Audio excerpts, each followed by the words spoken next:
Good evening, everybody. Welcome to Stock Market Unfiltered. We're back.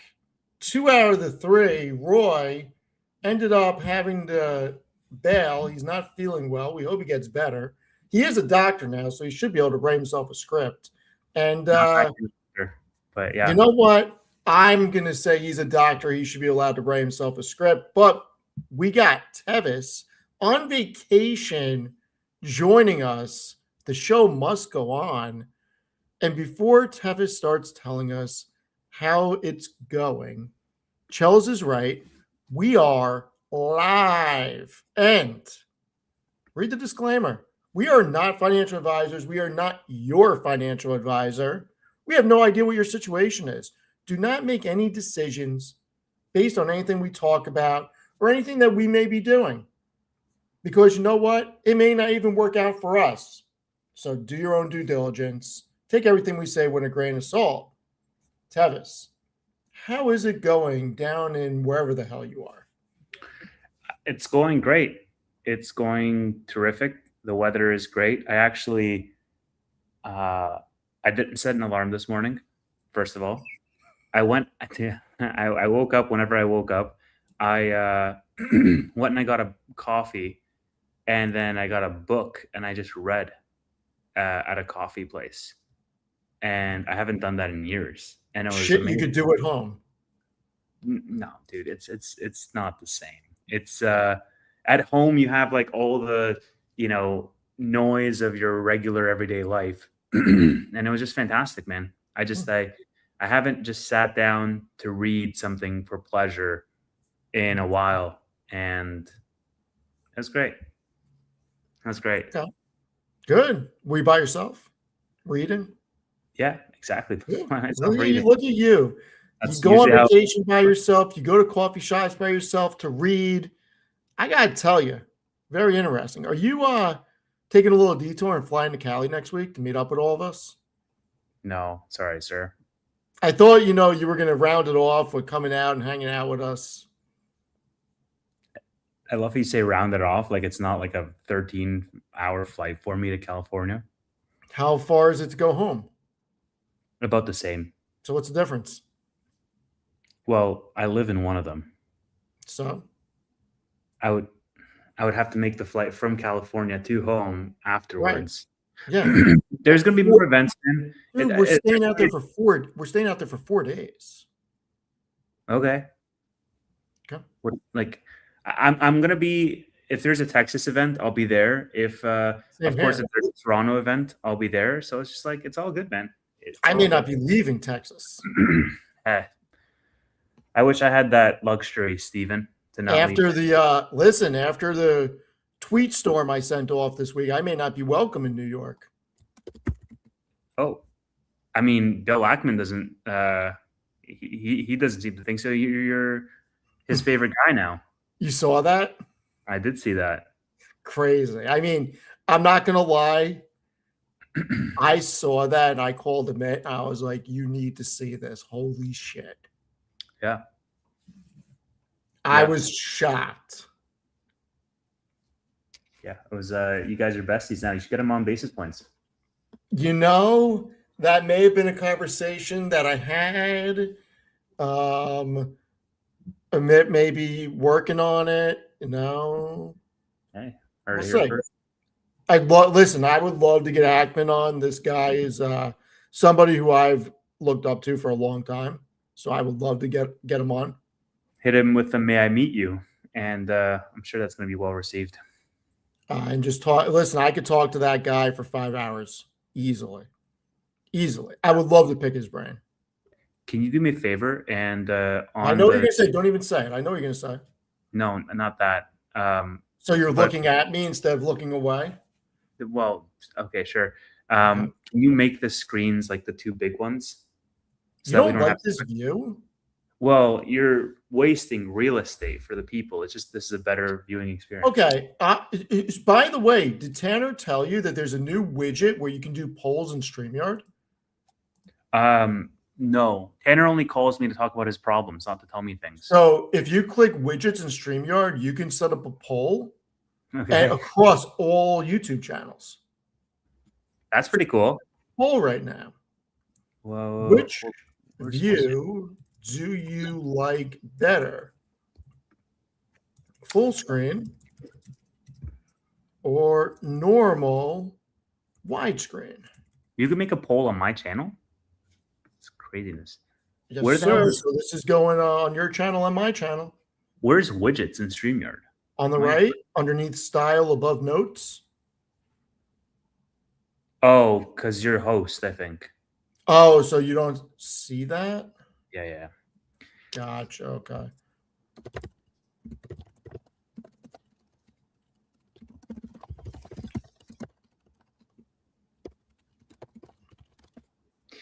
Yeah. I don't know if it even created it on my channel. I think it did. I mean, Tanner did say that it does on both. So right now we're 67-33, 67% normal widescreen. We'll let the fans decide. It's okay, sure. It's a configuration. Look who's here, Captain Sleepy Time. Hey, Strongman Personal Finance's favorite YouTuber. Listen, Captain Sleepy Time. I know you got Ice the Boys, but did you hear about this whole Ice and the Boys thing, Tevis? I think I know what you're talking about, and I don't know that we want to be talking about that on stream. I'm just saying, I think it's a wise tale. I've never heard of this, but if you want, you're more than welcome to come on. Anyway, we're 70-30. I'm just going to keep this up for a little bit. He's in the sauna. This guy loves. This guy is a machine. Hop on from the sauna. Talk about a creature of habit. Talk about somebody who has a routine for everything. I salute you, bro. The guy's going to live to 120. Anyway, got a lot going on. Stevie may have gotten in trouble with New York State this week. My governor probably hates me. My mayor probably hates me. And I don't give a fuck. Full stop. I'm not political. I'm a registered independent. I call balls and strikes. New York tax policy sucks. And the reality is we lose people and businesses to low income tax states, and New York tax policy is not competitive. And the answer is not more taxes. You're going to push more people out. So New York needs to get competitive. This is not a political thing. This is not a Republican or a Democrat thing. This is not a libertarian thing. This is economics and common sense. Why does New York need to get competitive? We've lost $111 billion of taxable gross income over the past decade. More and more people are leaving and taking jobs with them to other states. Dude, I fundamentally agree with you. Like, I'm fully on that train. I'm freaking living in Canada, for crying out loud. They've been doing the New York playbook longer than New York has. But there is something to be said about the screw it policy. California has been doing this for, how long? And it's look at the shit that they're in. Yeah, people are leaving. And does it change anything? Nothing's changing. They have a freaking deficit, not a surplus. All right, they've had it for forever.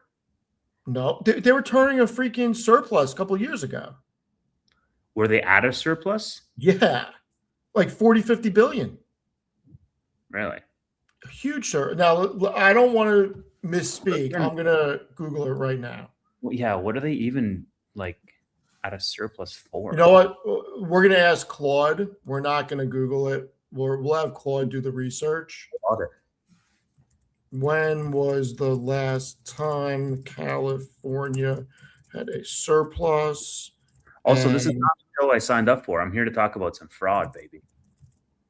I'm here to talk about Enron. And you guys don't know if I'm talking about SMCI or SOFI. Yeah, so we are going to talk about fraud in 1 minute, okay? I want to talk about both. Okay. All right. So Claude is thinking. My research assistant is thinking, okay?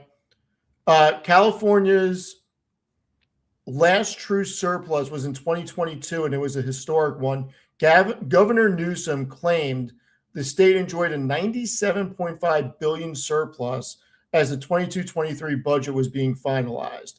In 2022, the state saw nearly $100 billion surplus.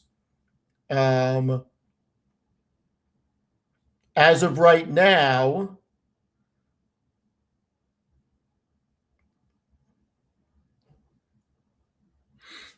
Governor Newsom's proposed 26-27 budget claims a modest projected deficit of $2.9 billion. I don't care about a 1-year surplus. Like, I care about the aggregate. What is the aggregate? As in, what is the cumulative total of all of those years? Because that's not a surplus. Well, when you go from 100 billion to negative, then 97, then 100 billion, and now you're in negative 3 years later. You had COVID, dude. They had a surplus in 22. Yeah. It's after COVID. In California, COVID was probably around 22. COVID was 2020, dude. I know, but okay, we can move on. You realize Oracle left, Tesla left, Hewlett Packard left, Palantir left. All those companies left. A lot of companies left. A lot of billionaires left. Anyway, I got in trouble because of tax policy, and I'm not sorry about it. I tweeted directly at Kathy Hochul, and I'll do it again. Did the cops show up at your door for what you tweeted? Oh, wait, no, you don't live in Canada. Why would that happen in Canada? That happened this week, dude. No, it didn't. Stop it. Yeah, they passed the same law that the UK has, and this woman tweeted out some like anti-Semitic shit, and the cops just showed up at her door. And so yeah, I might just live in South America for the rest of my life. So I don't know how to publish the poll, but it's 67% normal, 33% full screen. People like the wide screen. What can I tell you? All right.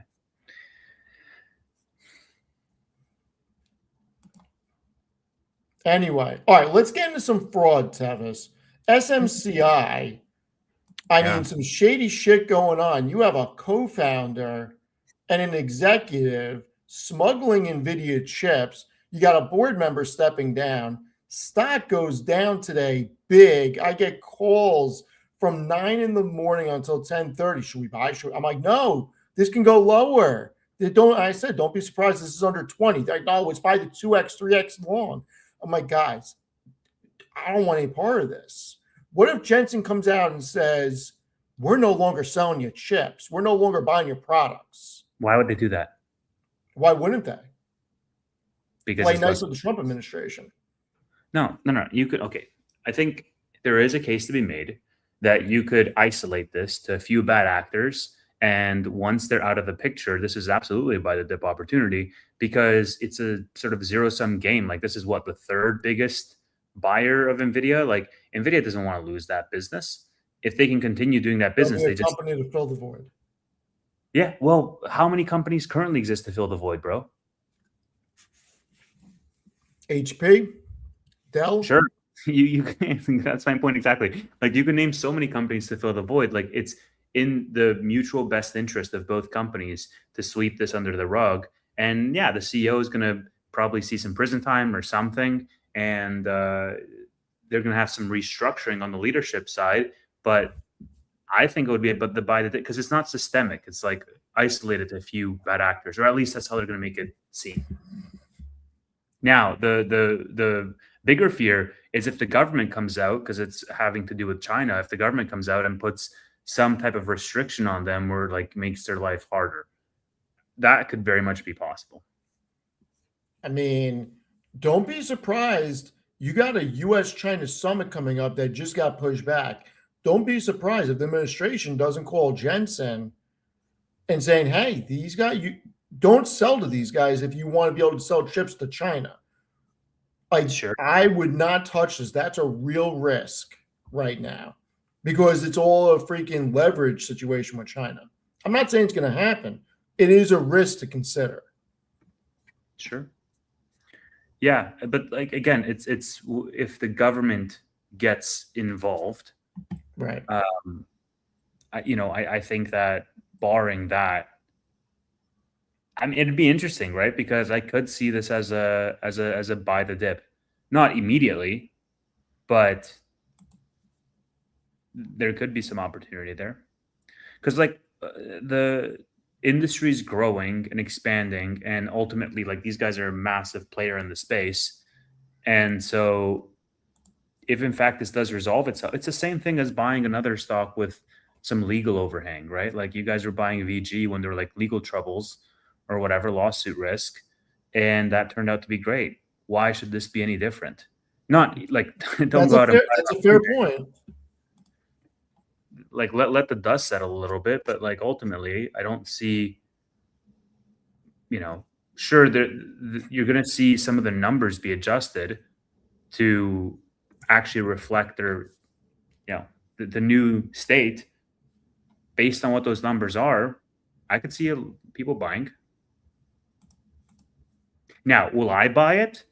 Well, probably not. I mean, there's not a gun to my head to say, hey, you should buy SMCI or else. Like, you're not trading in a vacuum. I'm just trying to steel man the other case of how people might perceive it and buy it because, 33% it fell in one day, something crazy like this? Yeah, listen, I am not saying that it can't pay off. I'm just I'm worried about what the ramifications are if they decide to make an example out of this. That's all. Who's they? The government? Yeah, the administration, man. I don't think the administration will decide to make an example out of this because, as much as they want to, they don't want to hurt the AI trade. They want to prop that up. And if Jensen's like, hey, we do a lot of business with these guys, it would hurt NVIDIA. And if it hurts NVIDIA, it dominoes all the way down and it hurts everybody else. Then the administration would kind of have their hands tied because they're sort of beating this AI drum so hard that it might not, like, it might have blowback on them. So let me ask you this. Down 33% today, closed at $20.53. It went from the day's range. I mean, I guess we should say it started yesterday, closed around $30.79. What number does that have to get to for you to feel like it bottomed? Back to 25? I don't even follow the stock at all, bro. But yeah, I have no idea. I mean, I could absolutely see this falling even further. Like we saw when the narrative turns on some of these companies, man, the market is ruthless, right? Like companies will lose 60, 70, 80% of their value. Now, SMCI, $12 billion company, I could see them falling into the mid-teens for sure. I could definitely see it. Low teens, maybe. It's just a matter of like who is going to step in to stop that bleeding. And right now, it's way too early. I don't think people want to be holding without knowing or having a hunch at least of what direction this goes into. We haven't heard from the administration at all around this. No, not at all. So like if I was holding it here, I'd probably be selling too. But at the same time, I will say like, hey, this could turn into a buying opportunity depending on what the next couple of weeks bring. I'm not buying. Disagreeing with you. Again, guys, I am just trying to steel man the other side. Because if this show was just a sort of echo chamber of like, oh yeah, fraud equals bad, don't touch it, then it wouldn't be all that entertaining, right? It's just to provoke some thought to have this discussion. Obviously, you want to invest in things where you sleep easy at night. This is not going to be one of those things. There's going to be a lot of risk associated with that potential reward. All I'm trying to say is there is potential reward on the other side of it, depending on how this gets resolved.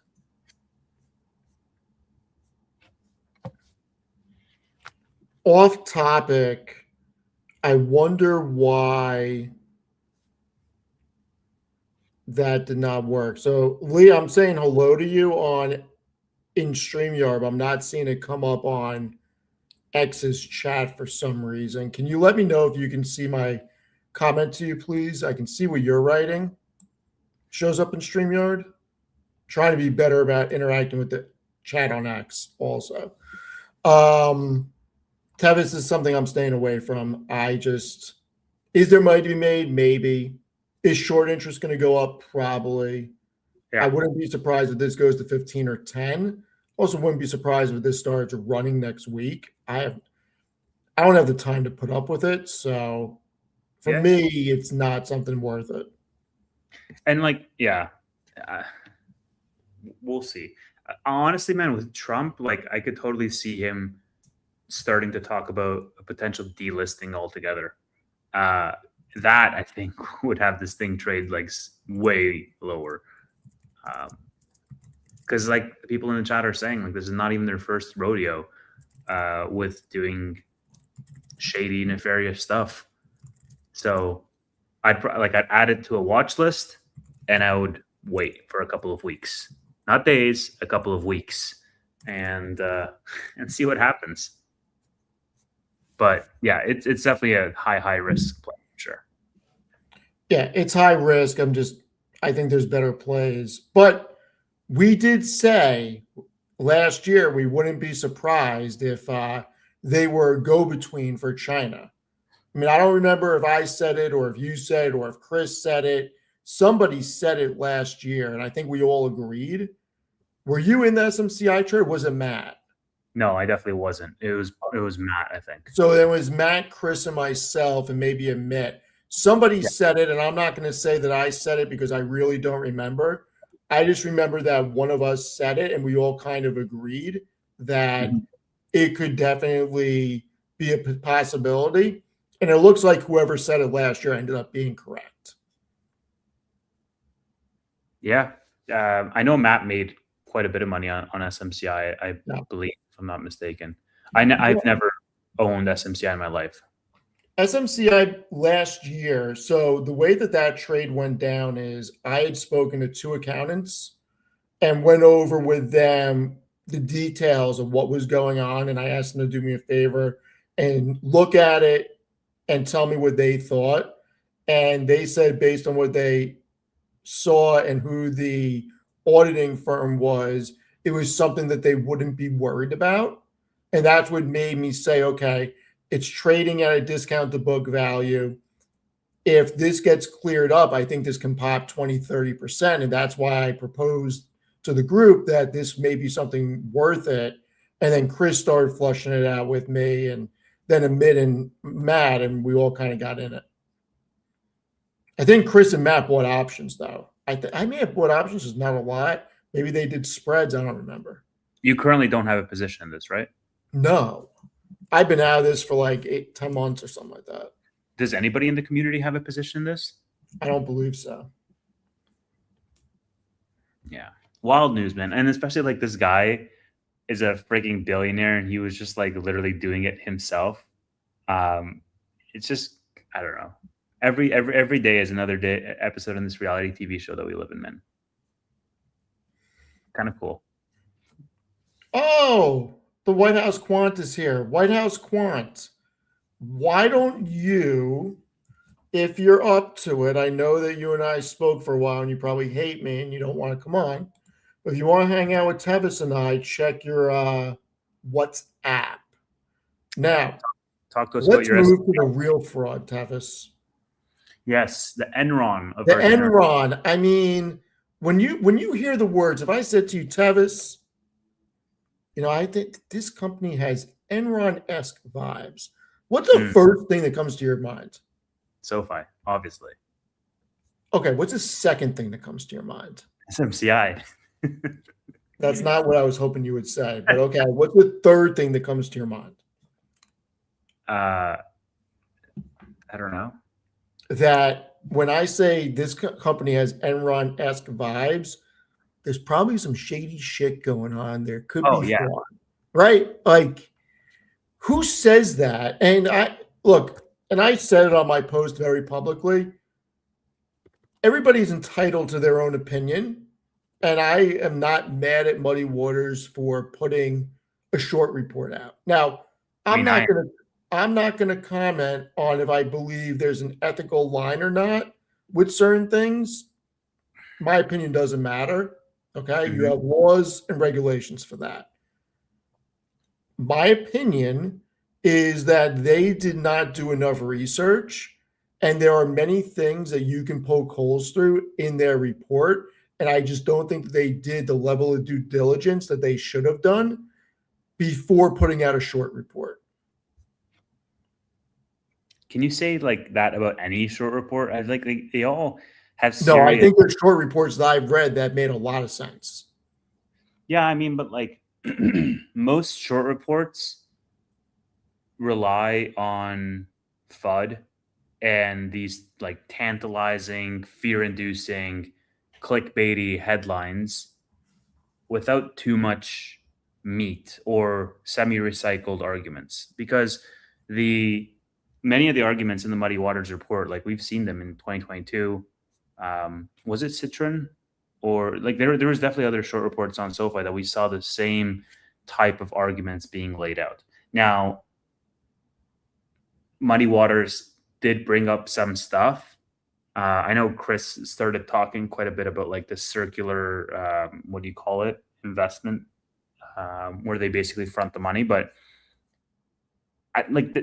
again, it was all very shrouded language, very non-committal in terms of their accusations, and front and center. The first like sentence basically was management is enriching themselves and they're doing this Enron-esque behavior of, you know, muddying their financials. And so it's just, how can you have those two things living simultaneously in harmony together? Where you say, well, Steve could be a serial killer or he could not be a serial killer. We have reason to believe that because Steve has never left the country to travel, that he's actually an illegal alien. So in many ways, Steve is El Chapo. I mean, if I was El Chapo, You know what I'm saying? Like, it's like, how do you get there from that? And it's just, okay, cool. But then it's like you get the headlines like Steve, and then it's like it goes from there. And before you know it, before you can rectify all the things that are said, the damage is done. yeah, I mean, look, if I was El Chapo, I'd be wearing a different watch. Hey, if you're El Chapo, you'd have a nice little mustache. I mean, I could grow one like Tanner. I just choose not to. So, anyways, I'm sure philosophical investor is going to be right on that. He's just spinning up the freaking Gemini as we speak. Can I tell you, I wasn't quick enough. I was trying to find the picture when you were freaking saying it, and I couldn't freaking find the damn picture, and I just found it. Yeah, exactly. Exactly. If I were to make a short report on you, this is it'd be like El Chapo is caught, and they would have this, and then it'd be like, man does not travel country because he's a fugitive, blah blah blah. So and that's it. Side note, but Chris, hold on, because one sec, because if I made that article and if I had that picture there, and if I said, El Chapo is caught, blah blah, Steve is hiding from the law, you could sue my ass into the ground. 100%. You could absolutely say this person has ruined my reputation. It's libel, it's defamation, it's slander, it's all of these things. Yeah, defamation, yeah. And you could absolutely sue me. Now the difference is, if I'm a teeny tiny, company and you're a $20 billion company, it might not even be worth your while to sue me, because the defense that I could have, which is exactly the defense that Muddy Waters has used in the past, because multiple target companies have actually sued Muddy Waters, is they rely on their First Amendment rights to say, hey, this is our opinion based on publicly available data, and we're just going off of our independent research on public findings. That we highlighted it, that this is our opinion. We think Steve is El Chapo. We think he might not have documents. We think he might be a fugitive. And it's just like, good luck proving that. All you have to do is show your passport that you're legit, and great, all my arguments fall down. And so it's a very weak structure. It's a weak foundation that these short reports build, because they rely on opinion. And as a result, you don't really have any legal basis in many ways to sue them. Now, I hope SoFi does pursue a lawsuit, but I don't know that they will be successful if they do. But I think just them saying we will pursue a lawsuit is a bullish thing, because in our example, you saying, hey, Tevis, I'm actually going to sue you, and in that lawsuit, I'm actually going to show all the proper documentation, then all of a sudden the market's like, maybe he's not hiding from the law. Maybe he's actually legit. He's stepping in to face this. It's a silly, example, but like the points are the same. Yeah. So I will say I did not think that they did enough research. I think their points were not great. I've read some research, some short reports that were really good, that made really good arguments. Whether I disagreed with them or not, I can recall a couple that there was a lot of good work put into it, but I didn't think that this was one of them. And I don't know what SoFi is going to end up doing. It's not my fight. Noto and the team can figure out what they're going to do. But as a side note, Chris and I are flying into LAX. Within our flights supposedly are 5 minutes apart. We did not plan it that way. If I can find two TSA agents, I will ask them if we can take that picture. But anyway. Don't do that. Oh, no, I'm not. Trust me, I'm not trying to. I wouldn't look good in stripes, all right? This is like the privilege of being a white guy in this full display, asking cops to take a picture as if they're arresting you.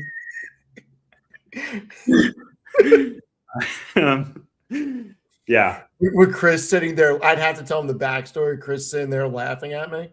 Chris is like, you're going to turn around. Chris is not going to be there, bro. He's not going to be anywhere to be found. He doesn't want to associate with your stupid friends. It's so, and like, dude, like if you do think it's Enron, this is the argument that I was making on X. Like, let's see, how can it be Enron? Like, what are we missing? Is there anything we're missing? Hold on. Let's just say the report is bulletproof, and this is in fact the biggest fraud of the century. Why are you covering your short if it's not a bullshit article? Exactly. Why are you covering your short when you publish your article? If I was me, I would take out a mortgage on the house. I would take out a line of credit. I would put everything I have to shorting this company, because it's going to zero. I am going to become a billionaire. F everybody, But it's like, if in fact it's a bullshit hit piece, then yeah, of course I would be covering and taking my gains and running as fast as I can out of the casino as possible. I mean, they're acting like they're Harper Stern in freaking industry, writing a short report on freaking what was the company that somebody in the chat had to have seen the last season of freaking industry. What the hell is the company that Kit Harington ended up becoming CEO of? It wasn't Bloom. No, that was the season 2, Jesse Bloom. Yeah, it was Thule or something like that. I watched season 3. I don't know why I'm not remembering this company. Oh my God! Don't make me Google this. Somebody's Tender. Thank you. Yeah. We got people that freaking watch industry. Thank God. Yeah, they're acting like this is freaking Tender or something. Harper Stern, I don't know if maybe it's a good example, maybe it's a bad example, because she did a bunch of shady shit. There was insider trading all over. Hey, I'm just saying they're acting like this is freaking Tender, okay? Yeah. Is what they're saying.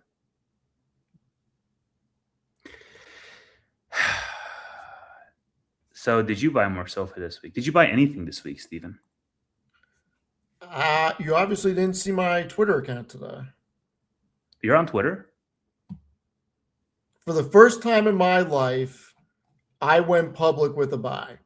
Oh. I normally don't do that. I normally don't like showing things off. I don't like showing anything off.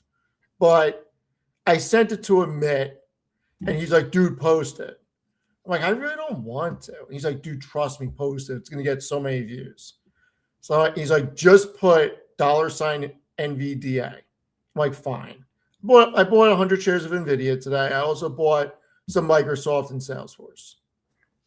100 shares, big dog.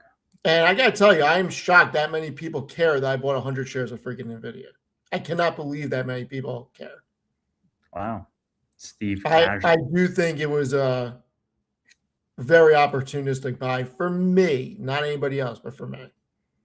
Yeah. That's cool, man. 172, 171, whatever it is. It's pretty cheap. I got it at 172.30 or something like that, and it went up after hours. I don't know where it is now. That's pretty cheap. But you want to go point by point? No. How deep do you want to get in this? Because I'm ready to go point by point and respond. I think at this point it's kind of like old news. Like there's been so much analysis deconstructing it online. There's been multiple videos. I think that like the points that I really wanted to get through was the reaction and the incentive structure and the fact that this is not the first nor the last time that SoFi will be subjected to this. I think the reaction from management, this is the first time we've seen them have a reaction like this, which is absolutely well received by myself and I think by the retail community. I think barring that, mulling over the exact points is not going to do anybody. It's going to put people to sleep because number one, the analysis has been had before. Number two, I think we all agree that the points are not as strong as they could have been. Yeah, I think they could have done a better short report. I think I could have written a better short report if I wanted to.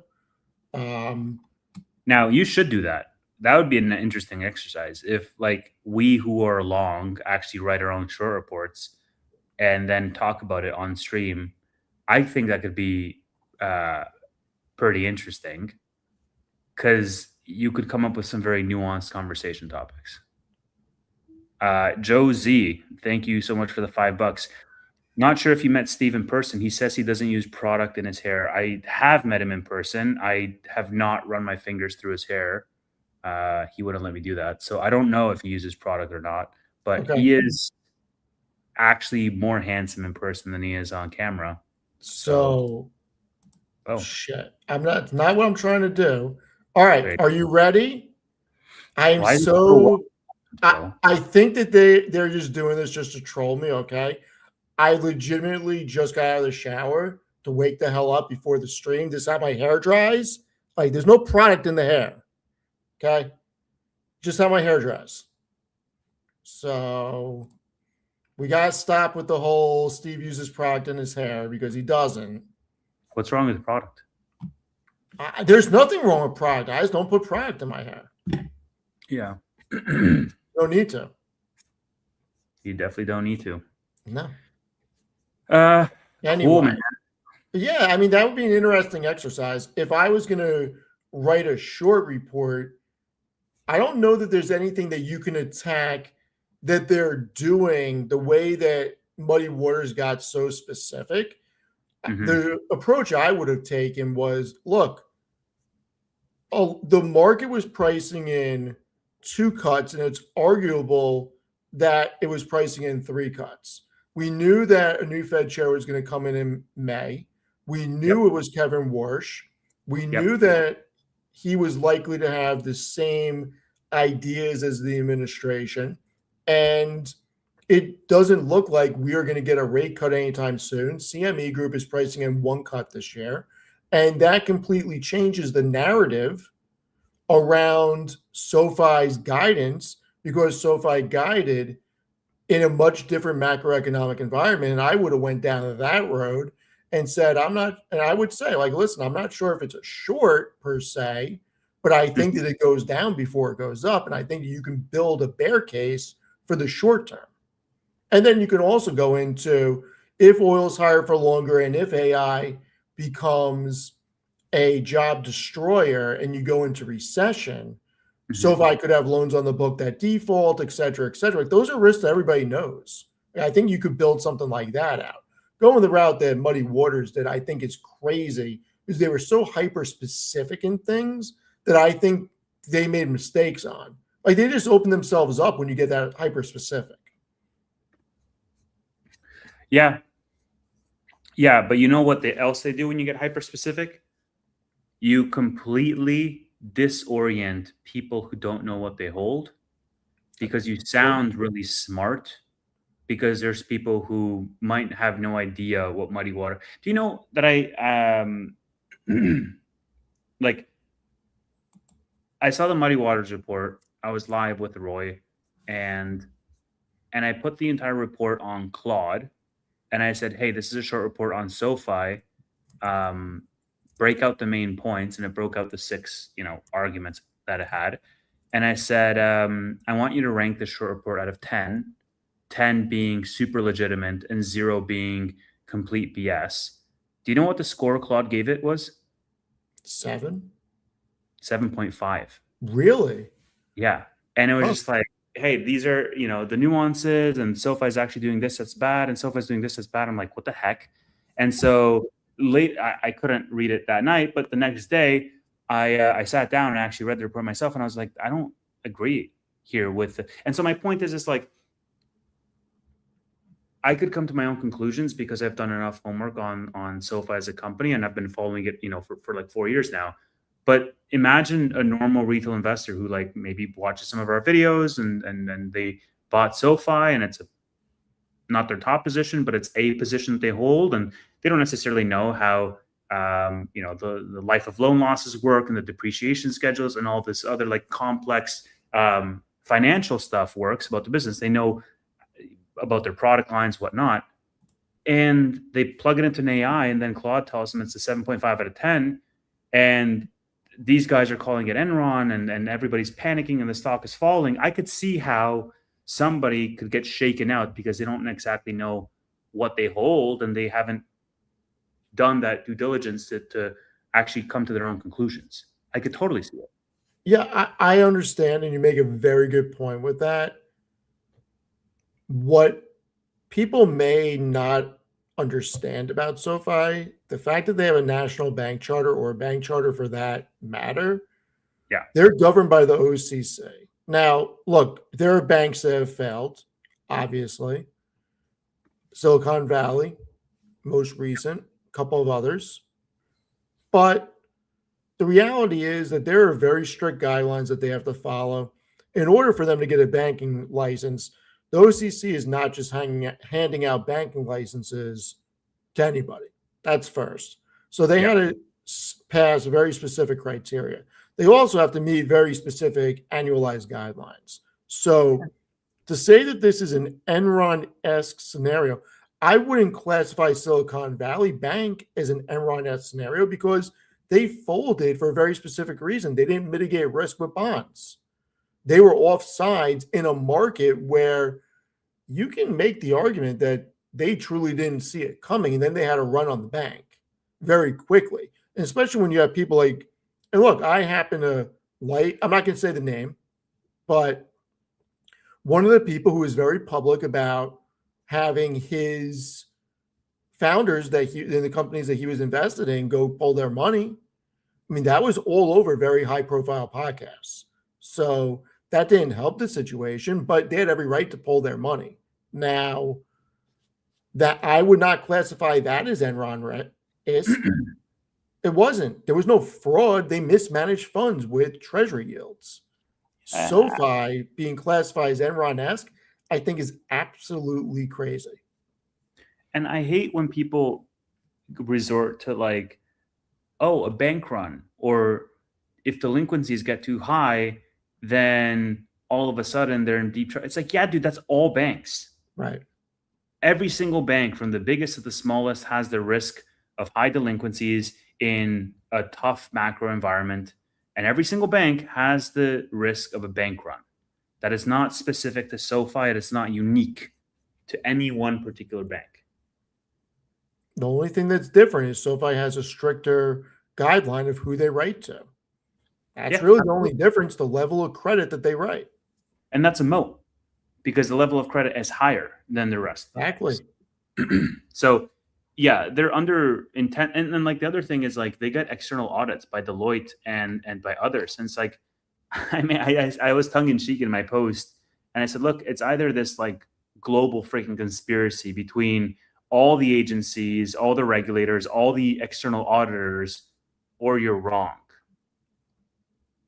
I mean, it could be that everybody is in on this massive conspiracy with SOFI at the center of it, and they're letting this slide, or they're not catching it, because they weren't saying this was like a one-time accounting error. They were saying it every single time that they're selling loans. That there were, like, that was one of their points with regards to their delinquencies.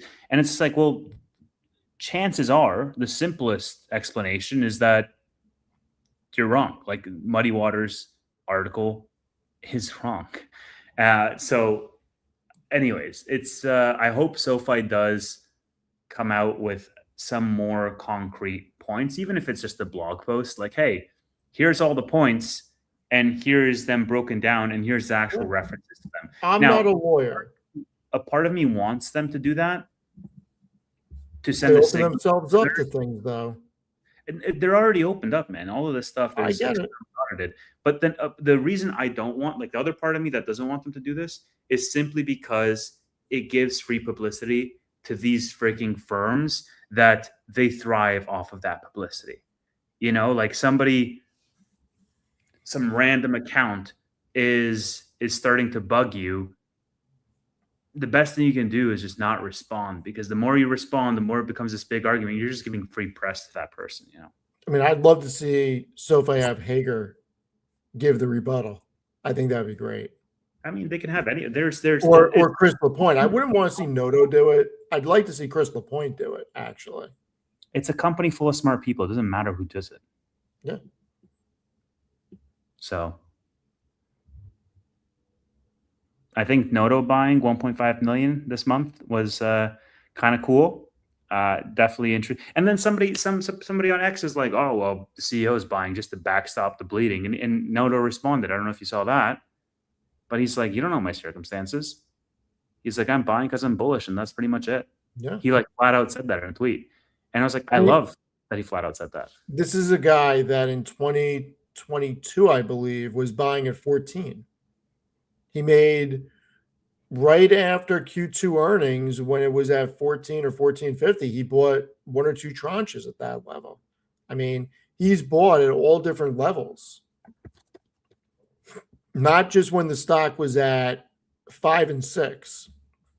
So yeah, Noto buying is bullish. I like the Noto buy. SoFi's got some issues, but the issues are not internally. Their issues are macro right now because they're getting caught up in a narrative. Now, we don't know if that narrative is going to change. It's still the middle of March. We haven't even finished Q1 yet. There's a lot of time left in the game. If this is a sporting event, you're not even done with the first quarter yet. So there's a lot of things that can play out this year. This could be a great second half of the year, and this could just be a very volatile first half of the year. We don't know yet. So nobody knows where this is going to end. Could SoFi go lower? Absolutely.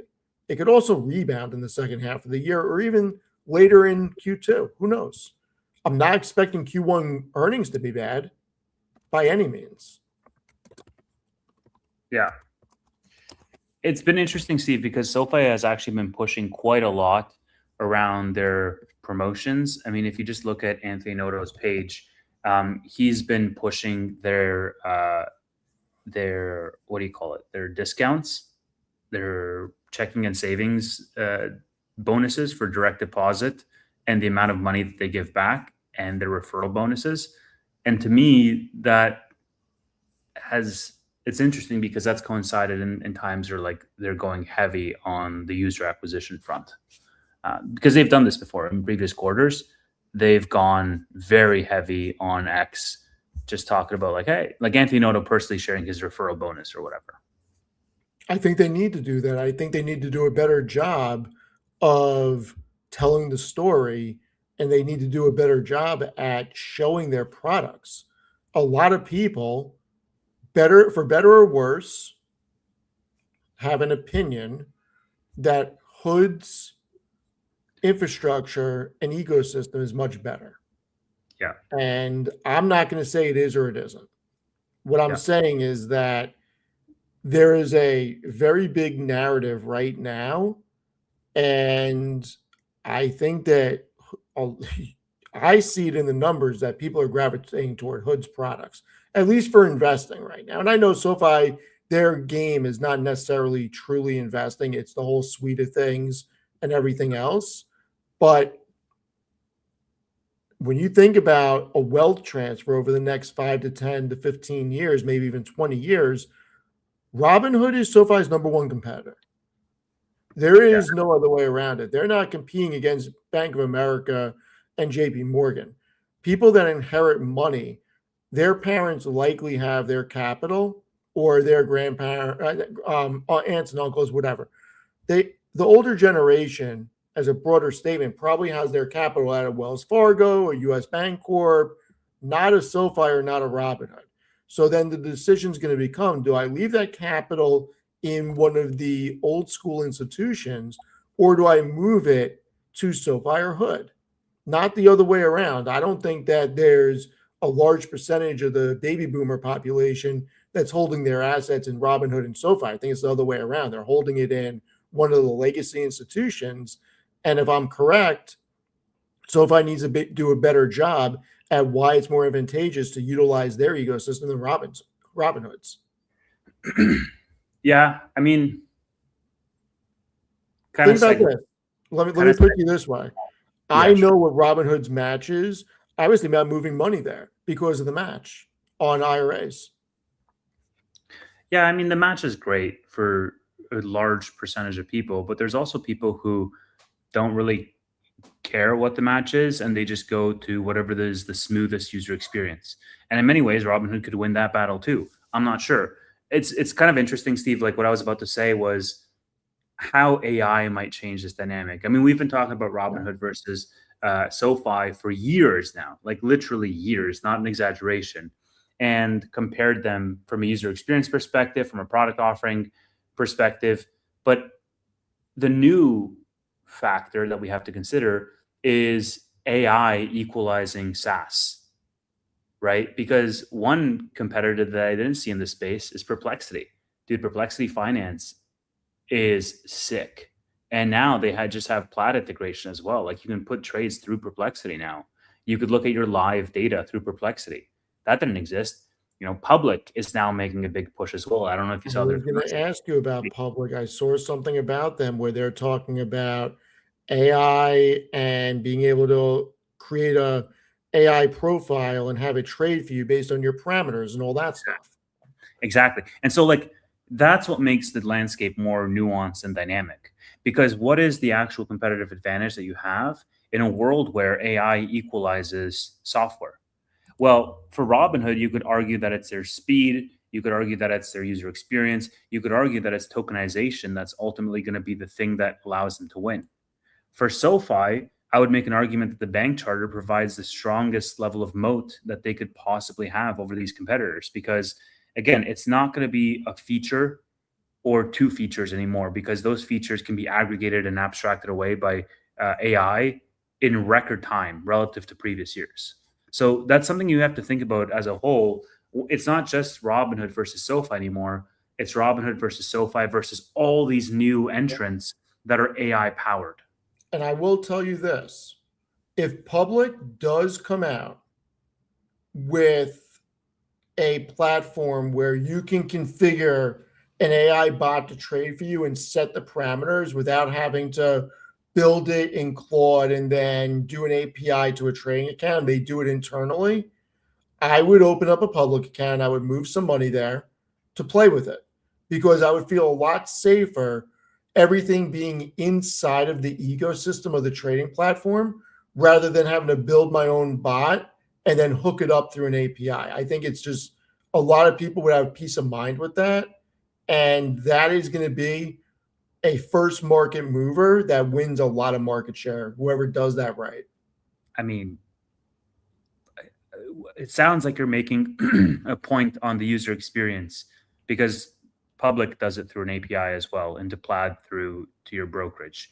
Like that's an API. Instead of you calling the API yourself and authenticating yourself versus doing it through Public, you're just doing it through a front end experience, which is fair. It's totally fair to say, right? Because people they lack the technical ability to call the API themselves, or they lack the interest, or they lack the need to call it themselves. Like, why Yeah, would but they? what Public was saying that they're going to do is inside their platform, you Yeah. can just set up the trading bot to your Yeah. parameters and just let it trade your account without going outside their ecosystem.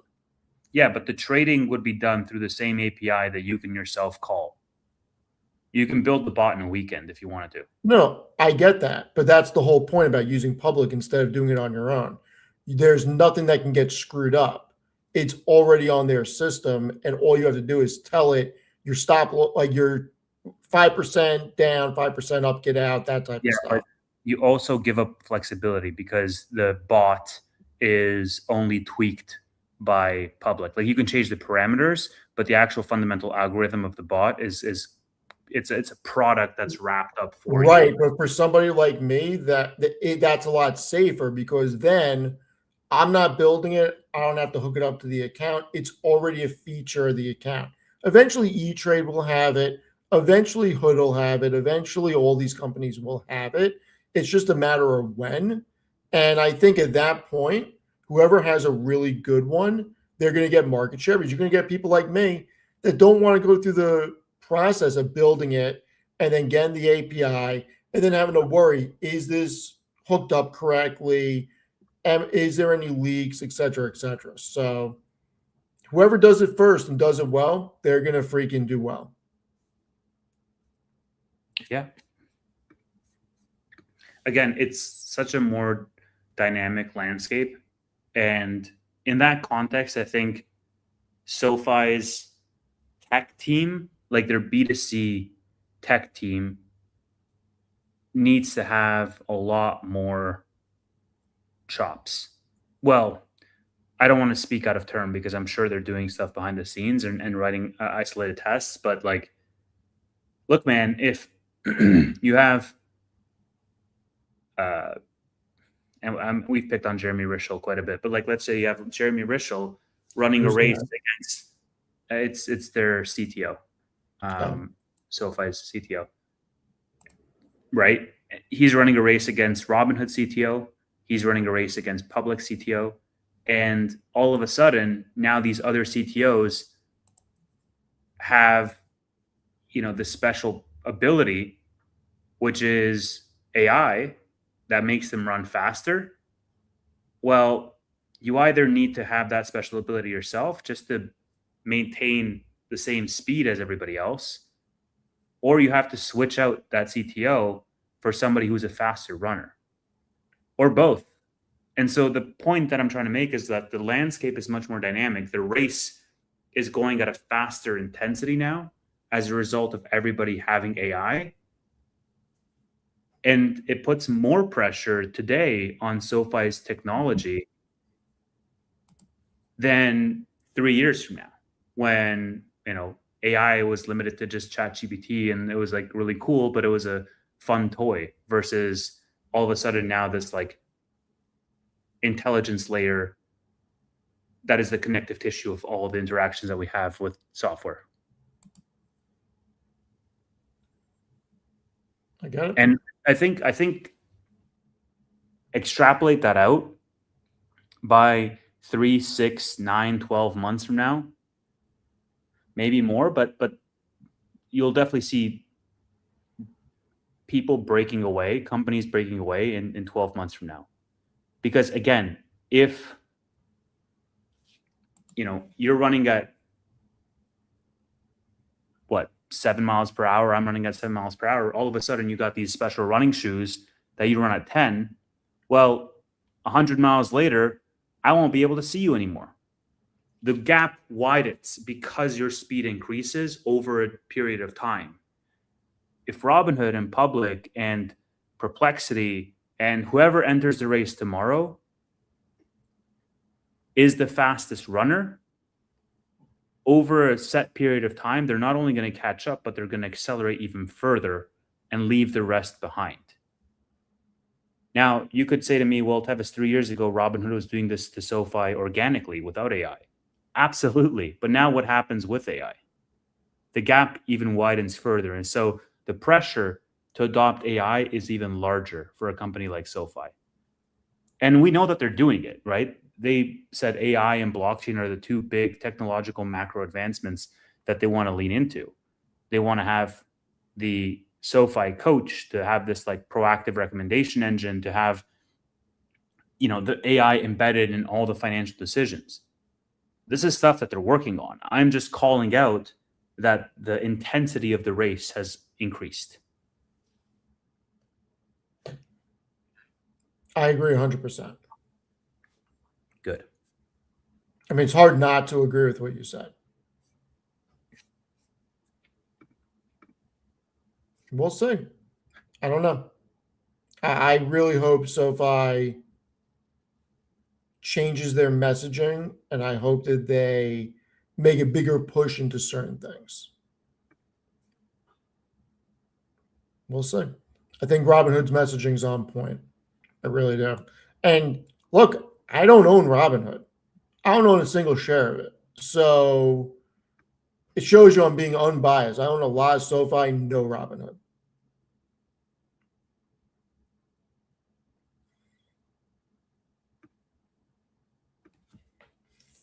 So Tevis, what do you think for the remainder of the year? You think SoFi makes a comeback later in the year, or do you think all of our price targets that we had at the beginning of the year are cooked at the moment? I think the entirety of the market makes a comeback towards the end of the year. I think that the macro headwinds that we have right now will be alleviated in light of midterms. Midterms are in the fall, and the focus for the market will go towards those. And there's going to be some uncertainty that's going to be resolved in the market. And I think the market will rally as a result of that. So I don't know what the summer is going to bring, but I think the fall is going to bring good things. Yeah, I'm with you. I think it's going to take a little bit of time. It all depends on the Middle East and oil. If we get a solution in the next week and you get oil back to 75, I think you can see a rally in Q2. You don't get oil to 75 quick. I think it's going to be a midsummer or fall when it starts to rally. Yeah. You have a supply of 2 million, a surplus of 2 million that's being stripped away. We cannot let this happen any longer. So we'll see. Are you buying anything here, Tevis? No, I closed some cash secured puts that I have. I don't know if you saw my trade this week, but maybe it's better that you didn't see my trade because you'd have a heart attack. What did you do? I didn't see it. What did you do? No, I just closed my Nebius puts. And why would I have a heart attack? Because the premium was $39. Did you lose money on it? No. Why would I have a heart attack? Because when I wrote them, it was $35 in the money. Okay. So Nebius was trading for $75, and I wrote 110s. And I still have 115s when it was trading for $75 as well. And they'll probably close those this week or next. I had some SoFi puts for $20 that I wrote, and I wrote those out a month on yesterday. So we'll see how those go. But right now I'm just reducing the margin because I got myself in a pickle in December, and I'm pretty much out now. Like the margin is fairly minimal. I do like hearing that. The fact that you got yourself, that you're no longer in that situation, I'm very happy about that. Mm-hmm. Yeah. Honestly, man, it's just like I had way too much margin tied up into Nebius. So like when Nebius rallied, it allowed me to close out all of my puts, which I still haven't done because I'm a greedy bastard, but I will do. I closed out the bigger one because I had 5 puts for 110, which is what I closed, and I still have 4 puts for 115, and I have 4 puts for 90. So that's quite a bit of margin. I also have SOFI and BMNR and other stuff, but yeah, Nebius is saved my butt on the margin front. I'll probably have some money going into the account soon after I pay my taxes. But yeah, Nebius is after the current rally that it just had, it's now grown to 28% of my portfolio, Stephen. Are you guys on the same tax schedule as us? I don't know what that means. April that? 15th. Mm-hmm. Yeah. Is it April 15th? God, I hope not, because I'm like super behind. But that's tax day in the US. Yeah, it's pretty much the same. Okay. But yeah, so Nebius increased in value, and it's 28% of my portfolio. This is not accounting for any of the premiums collected or anything like that. It's my number one stock in terms of premiums collected. It's been very, very good to me. But SOFI is only 32% of my portfolio, Steve. So Nebius and SOFI together are a giant chunk of my portfolio. So yeah, they're like 60% of my portfolio. Listen, you're a maverick. I am not. I'm a brokey. That's the real. That's when you're broke, you have to take big risks, and when you're not broke, you can diversify into a gazillion things. You're a maverick. That's all there is to it. Sure. I mean, listen, you're using margin. You're a maverick to me. Yeah. Cash Moolah says, wait, Tevis isn't from the USA? No, unfortunately, as much as I would like to be, I am not. So we want Tevis in the USA. Yes, I am accepting marriage offers, can provide dowry and all that. Can provide dowry? You're crazy. You're crazy. So what time is it over there? It's just 1 hour ahead. It's okay. What time is it there? 10? It's 11 here. 10:07. Yeah. Yeah, it's 11. So are you watching anything to buy? I mean, I'm looking at a few things, and I just can't believe how freaking cheap they are. Somebody asked this Tevis Punjabi, like, dude, look at me. Like, what? What am I watching? Dude, you got some offers. You got some offers. Those are not real offers, but you got some offers. We can talk. Dude, everything is falling. This is a great idea. I would watch this. Yeah, that would make a good show. That'd be entertaining, actually. Because 90 days it doesn't sound like a lot, but it's a lot. He likes computers. Yeah, that's going to go in my dating profile. You guys are going to make me a dating profile of the community. And it's going to be like, mildly autistic, likes computers, degenerate gambler. I don't know what else you guys would add about me, but hey, if there's anyone, hilarious. You know.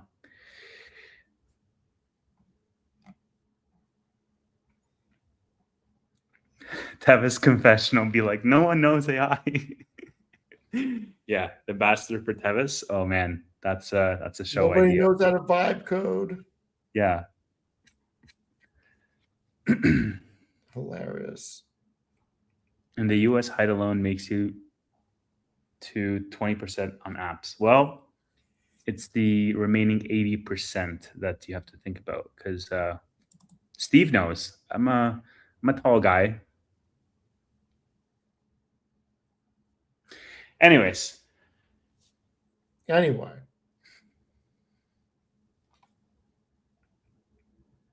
iSinger says, I heard Dua Lipa is single.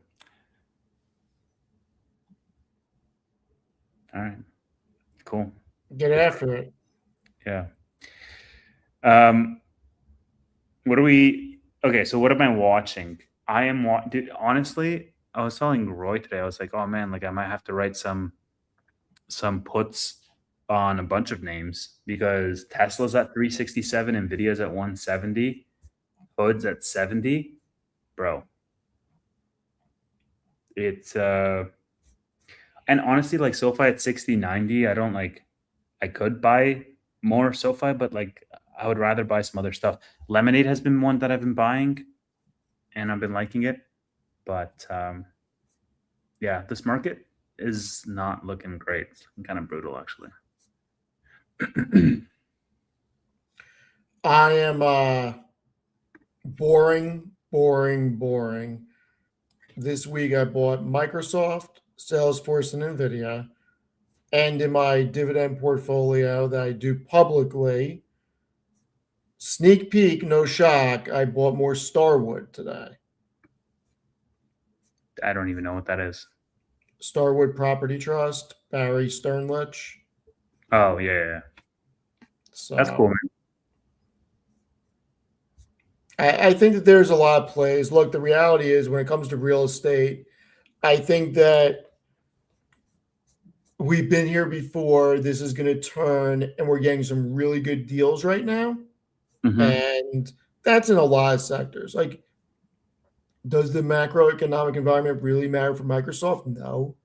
Should Microsoft be where it is? Probably not. 381. Like, come on. It's Yeah. so inexpensive. But it could stay like this for a long time. I don't know. Yeah. I think that's the thing, though, right? Like, when like everything gets cheap at the same time, and I think at times like these, what I've done is I've generally consolidated. In 2022, I've generally consolidated, and I spent the entire year sort of building very healthy cost bases on my core positions. And this time around, if we have a prolonged dip, I would definitely want to buy into quality. I love Okay, that. so let's end it on this. What are the quality names that you would be looking at? Well, I still don't own NVIDIA, right? It's getting to very cheap. Right. It's getting very cheap, right? I sold off all my Tesla in December, and it's well below where I sold it. I sold it around 420. I think Tesla's going lower, but obviously I'm not the person to ask because I think it's way too expensive. Yeah. Building a heavier position in Lemonade. I like Lemonade. Robinhood's at $70. So, I mean, I like those names. If I wasn't to I think the play for me is if we see a continued strength in Nebius, then I might take some of those gains and put some of that into NVIDIA. Because right now I have done very well, and all the kudos to them. They've executed terrifically. I mean, if you just look at Nebius stock, it's up 36% year to date. Yeah, and at some point, isn't Nebius going to have to dilute shareholders further? Absolutely. I mean, they just increased their convertible notes to 4.3 billion. Those don't convert for a while, and they don't convert at prices anywhere near here. They convert, further out. But the point being, I think one of the reasons Nebius has been rallying, besides the Microsoft or the Meta news and the NVIDIA news, is that there is now no doubt in investors' mind that they will be able to fund their capex for 2026. Yeah. They want to over double their data center presences. And by the end of 2026, they're going to have that. And that's just from the guidance, which we know historically has been sandbagged. And so it's just wow, okay, if you think about the lofty aspirations that a company like Nebius has, growing, 500%, what are the biggest places you discount? You discount how are they going to fund all of this, or they're going to dilute us to the ground, and you discount on execution risk. Can they actually achieve those targets? Well, for execution risk, historically, they've proven that they have been able to achieve those targets beyond reasonable doubt. They always, double beat and raise, and they're always ahead of schedule. The demand is still very, very strong. And from a capex perspective, I think the market is kind of skittish because they see CoreWeave and they see, these other players like Iron diluted the shit out of their investor base. And they say, oh, wait, Nebius is going to do the same. Well, Nebius is getting prepayments from their biggest customers. Meta literally just signed up to say, hey, we're going to expand their deal to 12 billion and then have an additional 15 billion on top, Steve, where they said, if you have extra capacity that you can't sell to anybody else, we'll buy up to extra 15 billion. Now, what does that do for a company like Nebius? It allows them to go out to the market and just jack up their prices like nobody's business because they always know they have a floor with Meta. So if you look at it, so are you interested in Meta falling below 600? Absolutely. 1000%. I own Meta. It's like 7% of my portfolio. I would absolutely buy more Meta under 600. Yeah. And maybe that's the play. Maybe that's what I do. Maybe instead of buying NVIDIA, I just buy Meta. I mean, 2022 has shown us that you get into a market that gets silly after a while, where you can just throw a dart and give it 2 years and you'll make money regardless of where it lands. And I'm not saying we're there yet. This is very mild compared to what we had in 2022. But you're going to get to that point again, right? Like, hey, you have the Magnificent Seven stocks. Throw a dart. Wait 12 months. So don't say throw a dart yet. I'm almost done updating something. And you've never seen this before from me. I had Claude build me something, and I'm updating the something real quick on it. I'm actually shocked at this.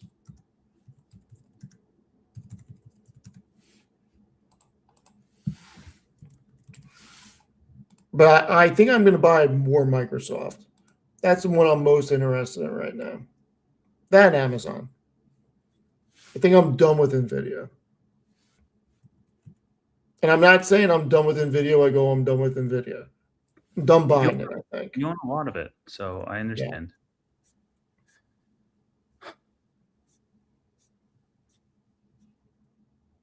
Yeah, I think for me, man, like it's definitely very heavy on the concentration side of things. Right now, Nebius and SoFi, like it's going to get to a point for me if I really want to concentrate in one of these other names, whether it be NVIDIA or Meta or Amazon, it would need to steal from the names that I'm already in, which is SoFi and Nebius. I don't necessarily know that I want to do that because sure, Meta could go up to 1,000, but if SoFi were to just go to all-time highs again, it would be higher than Meta going to 1,000. So check this out. Sure.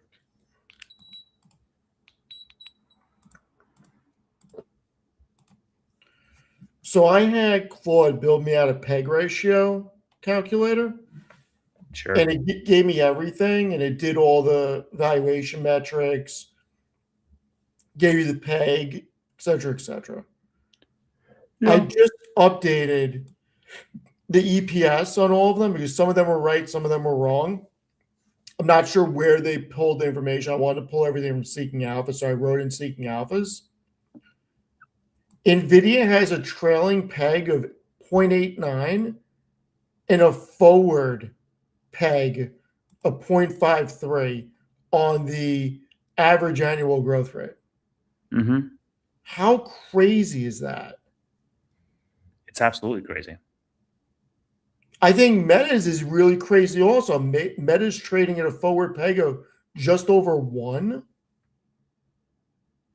Yeah. To me, that's low for these companies. I'm not shocked by Apple, but I am in a way. I don't know. I think Apple has had the narrative working against them. I think Apple can turn it around very easily with like one press release. You know, if Agreed. Apple announces that they're buying Perplexity, for example, all of a sudden it's going to be the hottest new kid on the block. You know, I look at this, I'm like, man, paying 21 and a half times this year's earnings for Nvidia and 20 times for Meta, and even Microsoft, look how cheap that is. 21 times this year's earnings. To me, these are no-brainers. Those three are no-brainers. Yeah.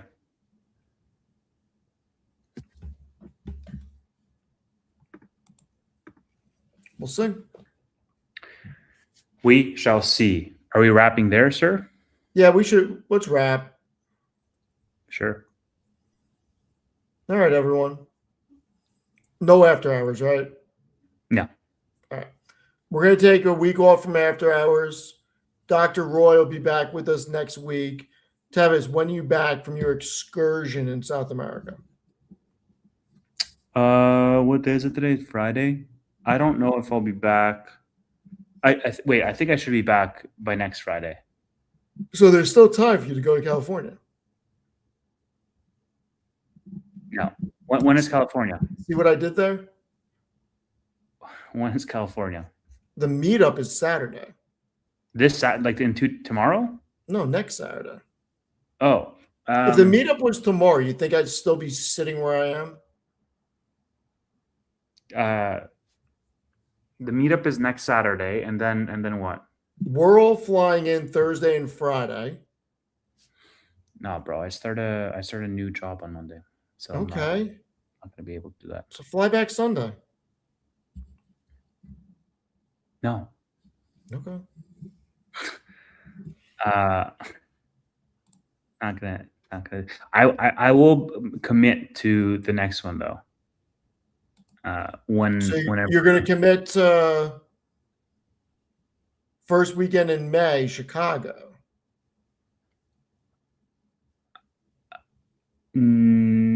Well, Chicago is much closer than California is, and Chicago has deep dish pizza and Nate.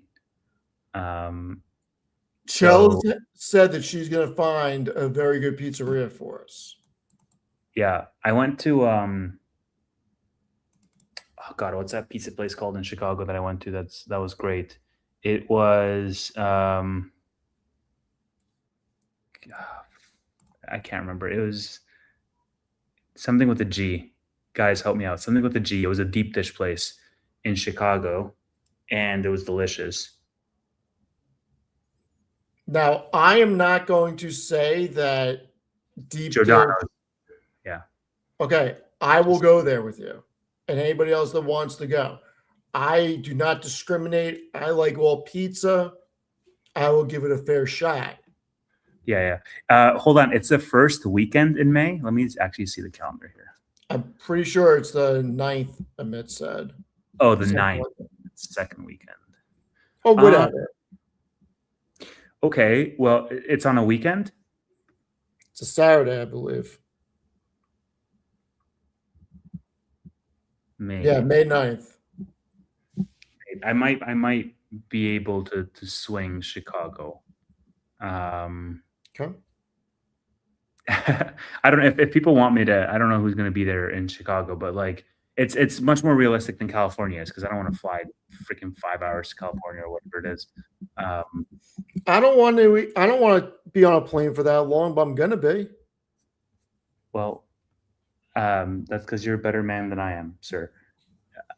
Not by much, but still. I mean, and what's the one after Chicago then? I think we're doing Texas. I mean, Singapore is at some point, but I'm not doing Singapore. I'm not doing so. I mean, you could fly for that, Steve. No. That one. Hold on. What's NYC to Singapore? No. NYC to Singapore. There's a 0% chance of that. Oh, it's just a 19-hour flight. It's a measly. Sure. You Just can what I want to do. go first class, start a live stream from the plane. You could do it. Starlink. Can maybe. you live stream from the plane? Probably not. I don't know. Depends on what airline. If it's Do Starlink, they have Wi-Fi? They can handle that. if it's Starlink, then it's pretty good Wi-Fi. But yeah, depends. It might be really shit. Should I stream from the plane heading out? That'd be freaking awkward as hell, dude. People are trying to sleep. It's like an overnight flight. You're like, "What's up, YouTube?" No, I'm flying out in the morning. So my flight is I'm not gonna say exactly what time, but yeah, I made it where I'm flying out in the morning so I can sleep on the plane. Gotcha. And I made it where I'm flying on the red eye coming home so I can sleep on the plane. I don't know how you can manage to sleep on planes, bro. I can never do it. Why? It's I- easy. Wear a well- hoodie, put your hood up, and go to sleep. It's not the part that bothers me. It's What bothers you? Anyway, it doesn't matter. I just can't do it. Wait, And what bothers you? you're sitting down on a chair, Okay. surrounded by other people, and Who said I'm surrounded by anybody? you're on a plane. Are you flying the plane yourself?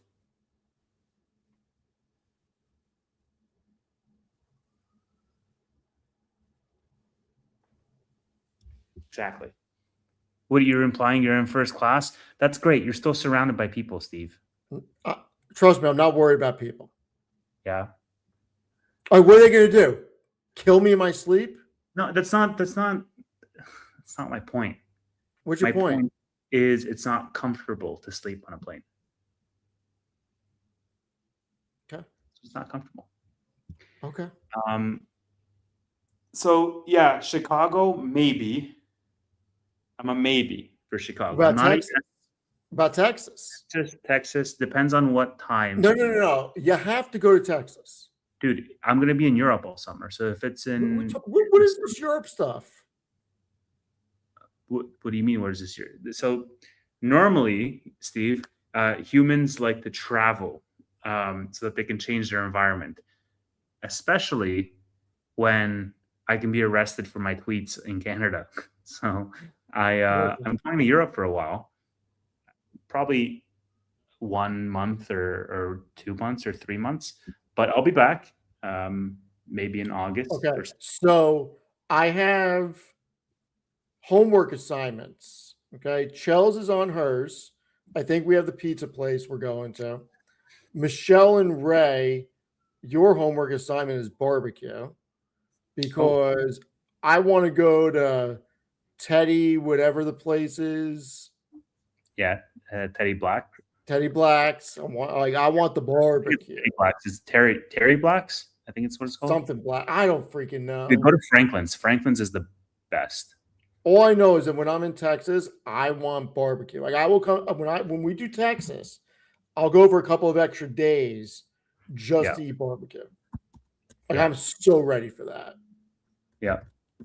I would So absolutely do Terry Black or Franklin's. When I went, there was a line, but it was worth it, and it was good. I'm so ready. Yeah, Austin's a vibe, dude. Austin's a good town, dude. I mean, it's like full of homeless people. Can I be honest? Please. Can we have a confessional? Can I be honest? Those are two different things, but sure, go for it. I'm afraid I'm not going to come back from Texas. Wow. So the man who doesn't travel is traveling for the first time in his life and is afraid he's not going to come back to his shithole city. What? You sound just like me. I am afraid I'm going to fall in love with Texas. I could see it. I have a feeling I'm going to have barbecue. Bro, just all love.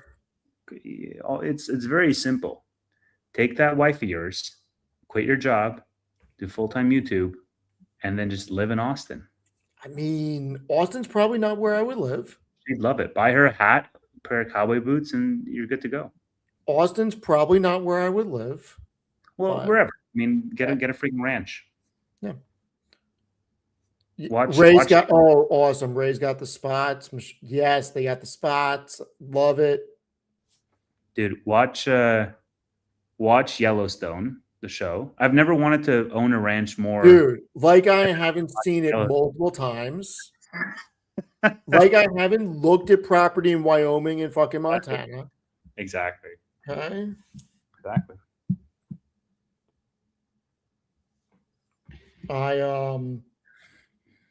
Yeah. Yellowstone makes you really want to live a different life, doesn't it? Much simpler life. Yeah. Yeah.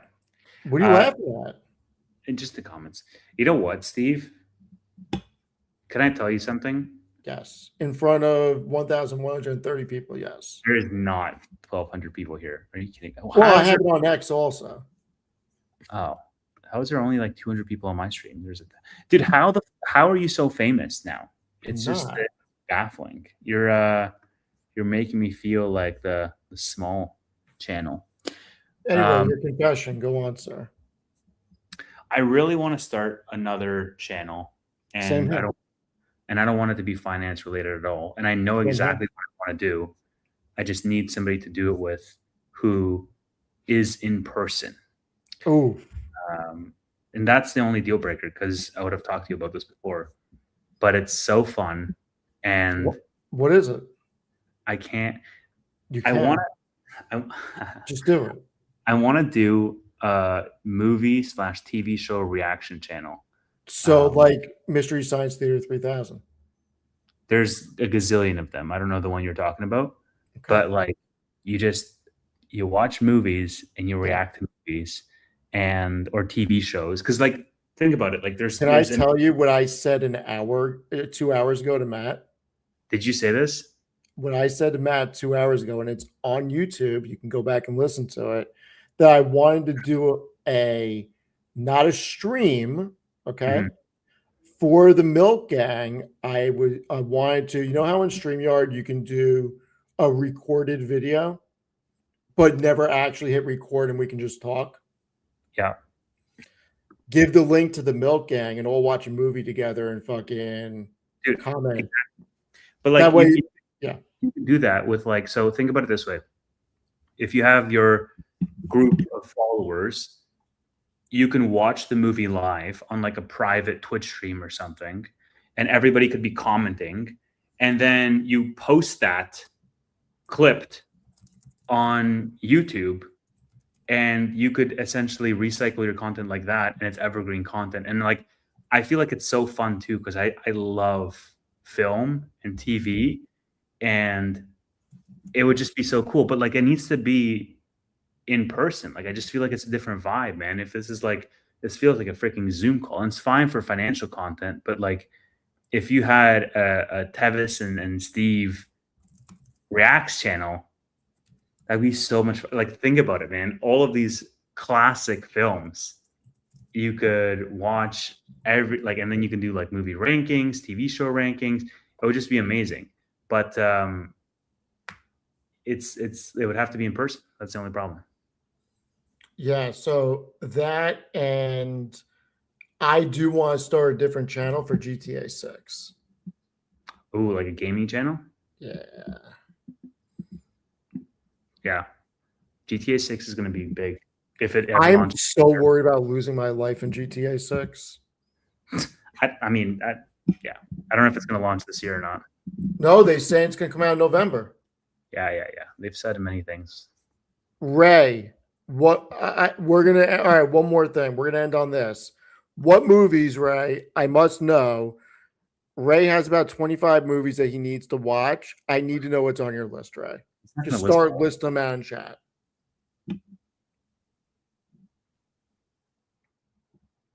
I cannot wait to see this. Oh man, it would be so cool. And it's been an idea that I've had for like a year. So fun fact about me that you guys might not know. If you go onto like my YouTube homepage, all you see is like finance/content. But then if it's not finance content, it's definitely some movie reactor, some stand-up reaction, or some TV show reaction. I love reliving my favorite content through people who have never seen it before. Like, I have seen every reactor pretty much every reaction channel react to Interstellar, and they all cry at the exact same scenes. And I've seen Interstellar like easily 20 times through all of these reaction channels, and it's just crazy. I'm hooked, man. I binged that crap. It's amazing. So I was telling everybody before, there's two things. I'm gonna watch one of them tonight, I think. Because I don't think I have any bets right now. I think all my bets are done. I gotta make new bets for tomorrow.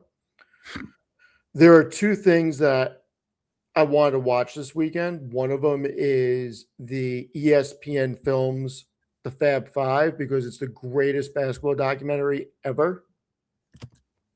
If you haven't seen it, Tevis, you need to watch it. I haven't seen it. Oh my God. Is this the basketball one? Dude, the Fab Five, yeah, it's about it's like Michigan Jimmy Butler. Wolverines. Yeah, Jimmy Butler. I've seen it.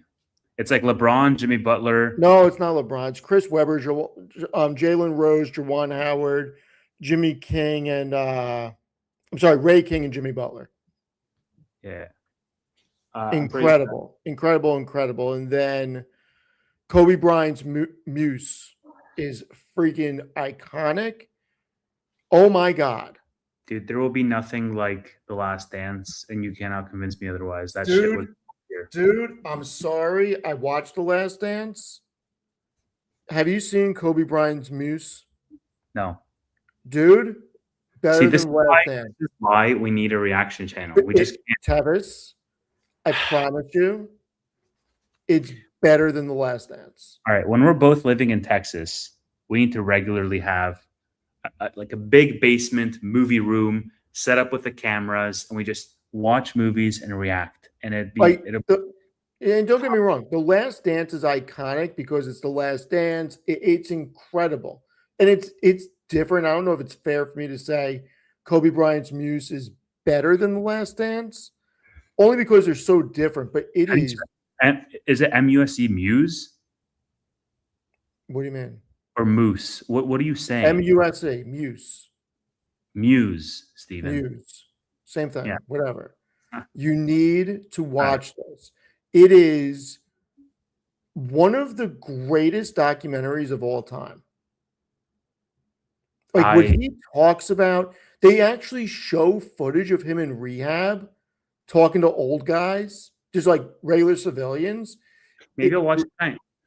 Dude, maybe I'll watch it right now after this. It is incredible. I was a huge Kobe Bryant fan. And I'm not going to say he's better than Jordan because he's not. Okay. He's the second greatest basketball player that's ever lived. But shit, LeBron's 3, eh?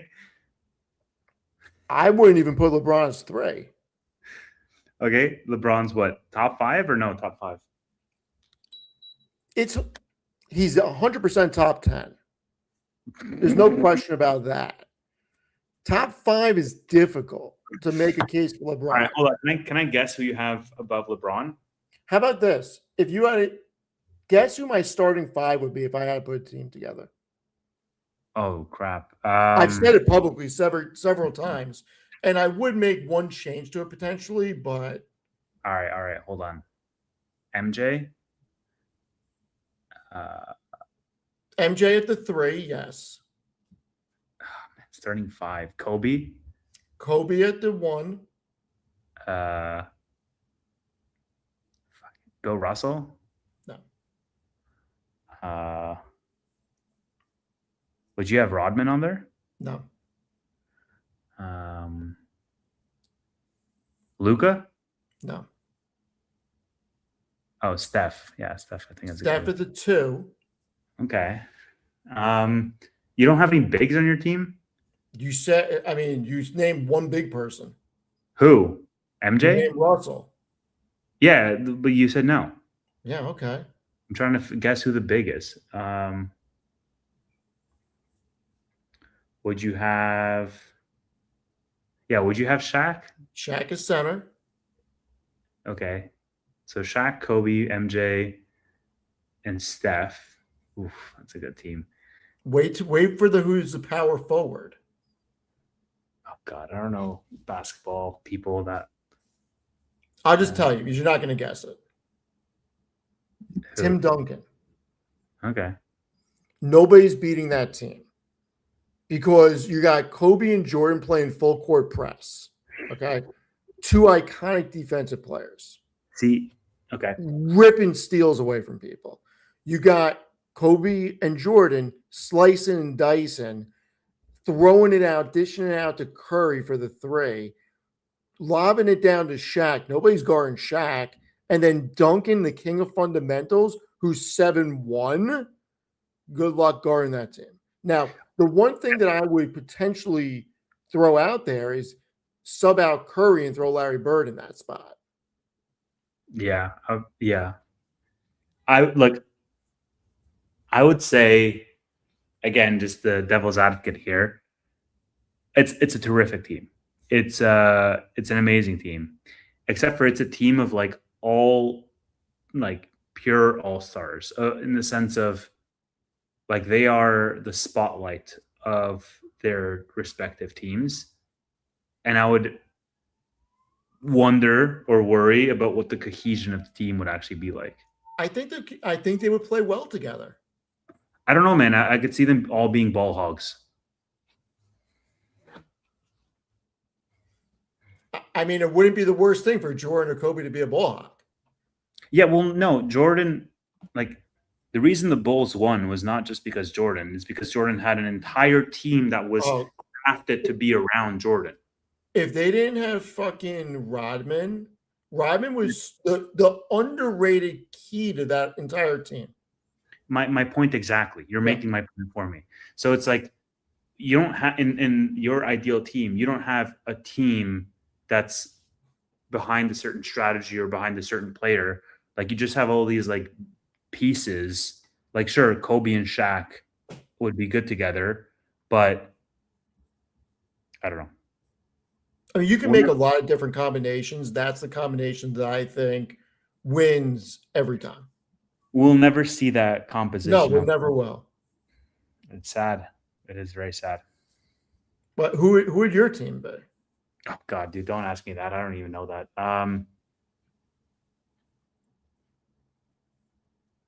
This is not something I can answer on it. You clearly had time to think about this. I mean, it's something I've thought about for years, and it's changed a little bit. I mean, I've been able to, in my mind, say, you know what, like, yeah, if I didn't have to use any of those players and make like a different one, yeah, you could say like, all right, Olajuwon at center.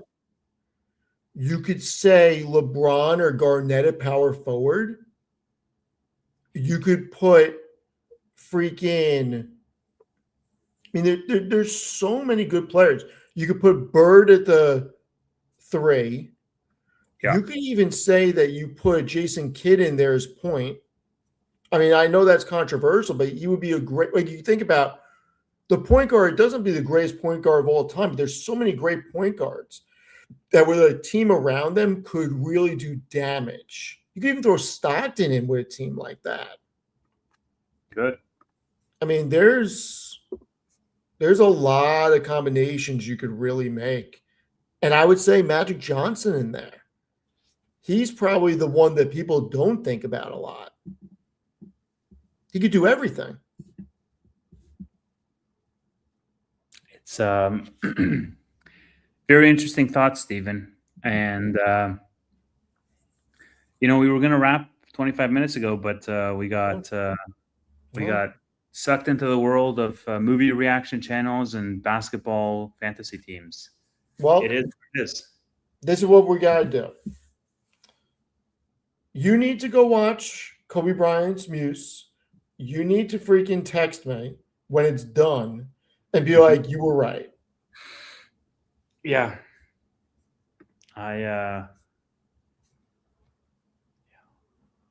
Bro, it's crazy, like, actually not having a job because I don't know what I'm doing tomorrow. Like, I'm like, what am I going to do? I don't know. I can do whatever.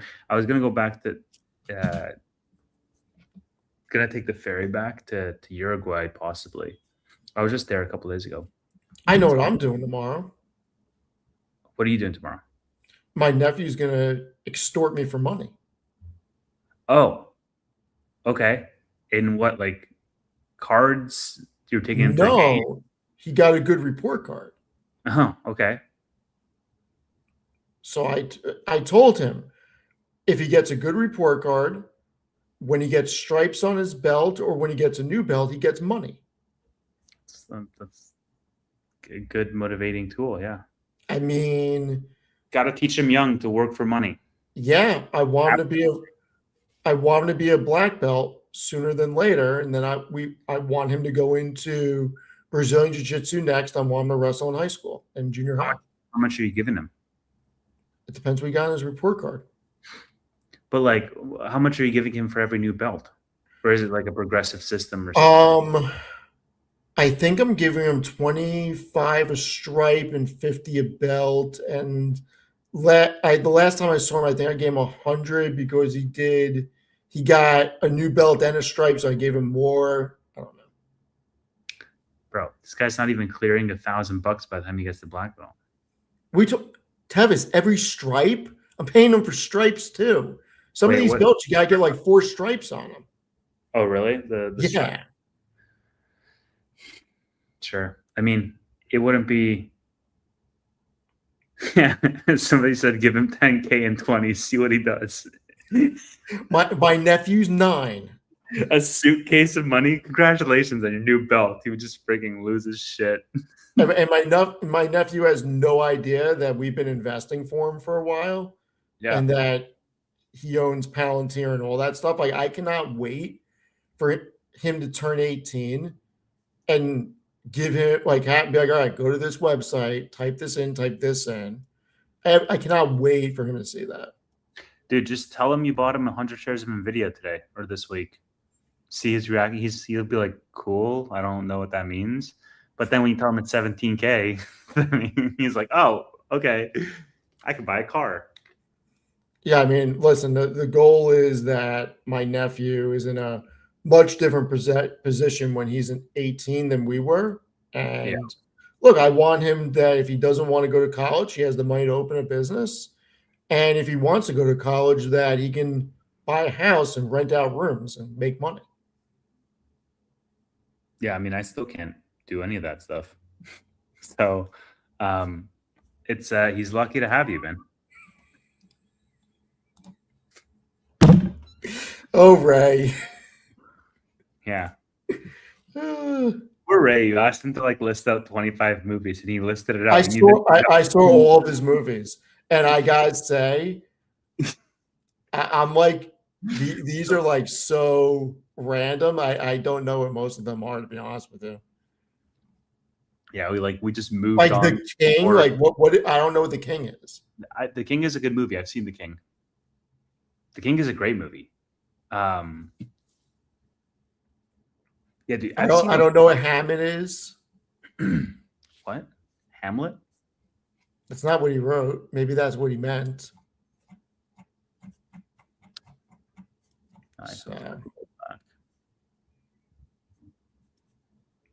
Anyway. Hamnet.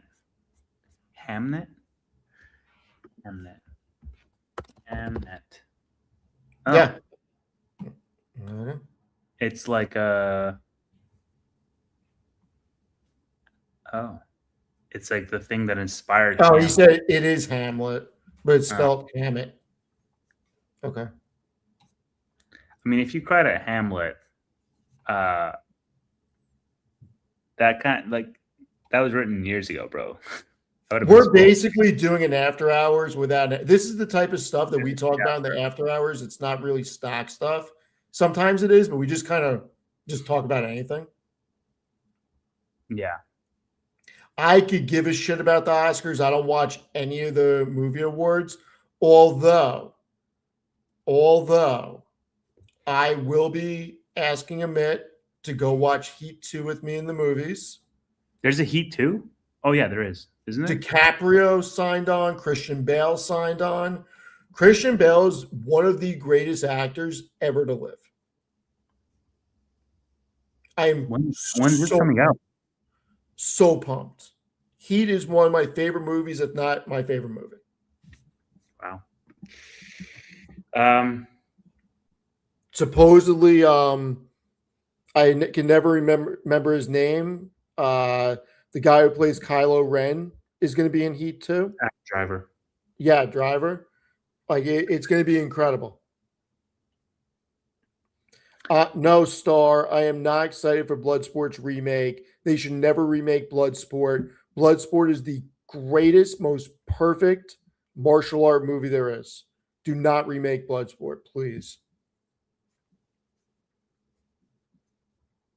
So annoying about that. I almost want to go watch The Fighter just to watch Christian Bale play a crackhead again. You've never watched The Fighter? No, I said I almost want to go watch The Fighter again. Oh, okay. Keyword again to watch Christian Bale play a crackhead. He was great in that, dude. That whole movie was incredible. I need to watch The Fighter again. That was a great film. I was going back and forth in my head, like, is The Fighter the greatest boxing movie of all time? Yeah. It's arguable. I don't think it's the best boxing movie. There's a lot of great boxing movies, but The Fighter could arguably be the greatest one. I can tell you it's not $1 Million Baby. No fucking way. I mean, Cinderella Man. Cinderella Man's good. I don't know that it's better than The Fighter. What was the one with Jake Gyllenhaal that was incredible? Where his wife died. She's a great actress. Southpaw. Yes, thank you, BJ. Southpaw was it literally just said it like 20 times. So good. Such a good movie. But once again, I don't know that that's better than The Fighter. Like, is Creed or Creed 2 better than The Fighter? I don't know. Have you seen Hands of Stone? Yes. Good one. No, you don't like it? I don't know if I'm going to put Rocky 4 better than The Fighter or Rocky 3. I mean, yeah, the Rocky movies are great, but The Fighter was that good. And people are going to get mad at this, but I would not put Raging Bull as one of the top 3. What does IMDb say? Probably that Raging Bull and Cinderella. Boxing movie ever. I'm sure it's going to be Raging Bull and fucking Creed. Rotten Tomatoes, is that any good? Oh, yeah. Speaking of, rest in peace, Chuck Norris. Yeah, true American hero.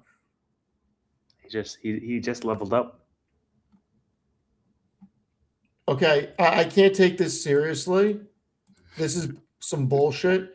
The 50 best boxing movies of all time. So this was made by a person, not actually IMDb. That's why it was a bullshit list. We're going to do Rotten Tomatoes. Not actually. IMDb is comprised of people, right? No, but it was like one individual person. They had a movie that wasn't even a boxing movie as number 1. Like, fuck that. When We Were Kings is number 1. Yeah, I mean, no. The Happiest Day. No, what are you talking about? Like, what is this bullshit? Are you kidding me?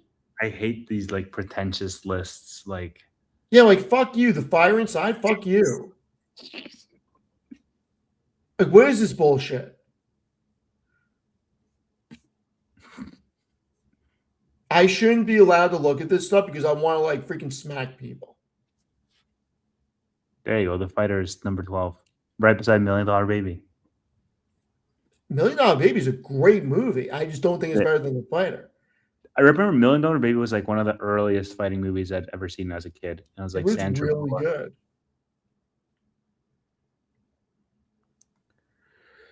And I don't know that Creed 3 is better than Creed 2. Get out of here. Come on. Like, why do they need 3 movies for that? Like, what is he? I mean, the Creed movies are so good, though. I think Southpaw was great. Like, that was one of so good. Have we even seen Southpaw on this list? No. I haven't seen it. You're looking at the wrong list, bro. The fact that it has Snatch on here, 100 best boxing movies of all time. Yeah. Snatch is on here. Snatch is not a freaking box. Why? Because they have a boxing scene? Get the fuck out of here. Isn't he like a boxer? There's one or two boxing scenes in that movie. That's not a boxing movie. It's a heist movie. He is a boxer. What am I thinking of? It's Brad Pitt, right? Yeah, he's the traveler. He's the gypsy traveler. And they have two he's a boxing. boxer. Like his profession is a boxer. But it's not a boxing movie. Snatch? Yeah, dude. It's about diamonds. Yeah, but like the that's the subtext. The main plot is that it's going to happen in a boxing match or whatever. No, the main plot is that he knocks out. The main plot is the diamonds. The subplot is the boxing part. There's two boxing things. Oh my God. You need to rewatch that movie. I need to rewatch Snatch. So you would put Snatch as a heist movie over a boxing movie? 100%. Huh. 100%. Oh, Fight Club. Dude, why are we not talking about Fight Club? Fight Club's a good movie, but it's not a boxing movie. It's a fighting movie. Oh my God, such technicalities. If they have gloves, it's in a different list. If they don't have gloves, it's in a different list.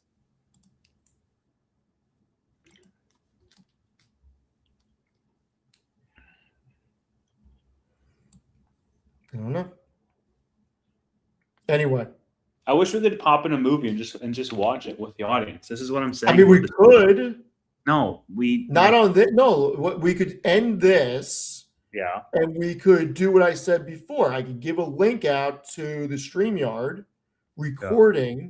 We never hit record, and there's no record of it. It's just a private stream. Yeah, but like, what's the point? Like, we want to make content here. That's the name of the game. Well, maybe. You can't make content of us showing a movie. That's illegal. No, you can. It's called fair use because you're critiquing a movie or reacting to a movie. That's how all these. So we can show a movie and play it. I don't think you can do it live. That's the thing. Like, you can do it live on like Twitch, for example, or some other that's not like another live streaming platform that's not YouTube. But for YouTube, you have to like post it as a video so that I can run its copyright checks and all that stuff. I looked into this because I wanted to start a movie reaction channel. All right. I'll bite. Let's go Gemini. Fair use is a thing, dude. It's I understand fair use is a thing. Why is this in? Why is it as? What the fuck is going on here? Why is this in another language?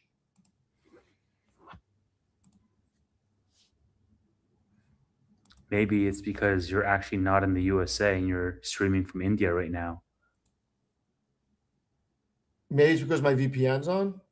I don't think people have ever seen you in real life. What do you mean? Steve, you are in fact running away from the law. Your Gemini. Is Steven even your real name? Funny. Look at this. This isn't even in fucking English. Like, what the hell's going on here? Oh, are you in Italy? Hold on. What is that? Timu. My VPN is not on either. I made sure that shit was off. Why is this? Look at the URL. Does it say like gemini.google.com/IT or something /something else? No, it says gemini.google.com. Oh, well. Check your settings. Steve, you are an illegal. I'm telling you. All right, now it's in English. Sketchy, sketchy, sketchy. Okay. Michelle, whoop, whoop. That was How hilarious. do we start a movie? You're going to trigger me, Michelle, with that song. You're going to bring me way back. Oh, my God.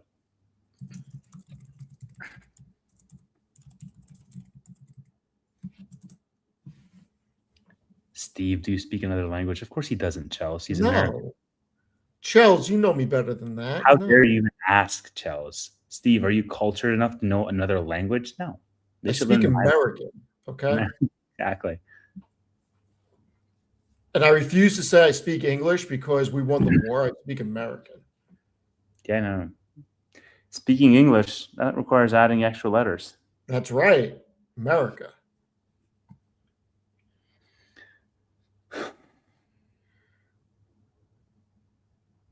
You know what There I are need to absolutely copyright issues. Yeah, You'll be obviously. dealing with copyright consistently. However, millions of creators do it successfully by understanding the rules of the game, like Tevis. Okay. Your video is subject to the automated content, blah, blah, blah. Fair use, which allows copyright material for commentary and criticism. But remember, fair use is a legal defense, not a magic shield that stops automated YouTube claims. Here's what you will encounter: copyright claims. The automated system flags your video. The video stays up, but the copyright holder, the movie studio, gets to put ads on your video and take the revenue. This will happen to almost all your videos. Copyright strikes, which we know about, worldwide blocks. Okay, how to protect your channel. Pause and talk. Never let the movie play for more than a few minutes or even seconds without pausing it to give your genuine reaction, analysis, or jokes. Shrink the footage. Put the movie in a small corner, bottom half of the screen. Lower the audio. Timer method. Display a running timer and tell viewers start the movie on Netflix at exactly 000 when I say go. Don't show the ending. Cut out the major spoilers, nudity, extreme gore. I was just going to show all the nudity and let YouTube handle it. So, all right. Listen, I could be down for this if you want to start a new channel for it. Bro, we'd have to be in person. We can't just do it over the Zoom. It's just I don't know. It could be hella fun though. Like that could be really fun. And we watch movie. Here's the problem though. We're both big movie buffs. Like we've seen everything. And so our How many reaction. people can we get on StreamYard at the same time?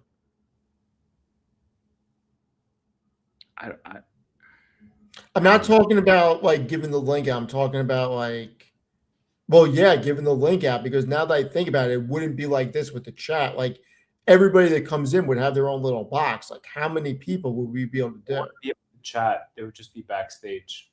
Yeah, that's what I mean.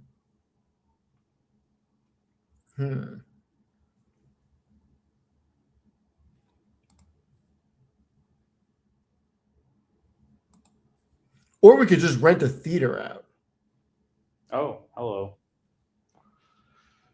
It's your big brain at work, Steve. I mean, that may be the way around it, right? We rent a theater out and just invite everybody there. You just go on Twitch. Okay. You know, like if you or Patreon, right? Make a Patreon and lock it to 99 cents. And if you want to watch it live with us, we'll stream. Like you can stream it on Patreon, and it's behind the paywall. And then that way, you don't have to worry about ads. You don't have to worry about anything like that because you're already doing it for a subscription. I don't hate that idea, Thomas. I don't hate that idea either, but I've been thinking about this for a while, man. I want to do this so badly, but like, well, I got an idea.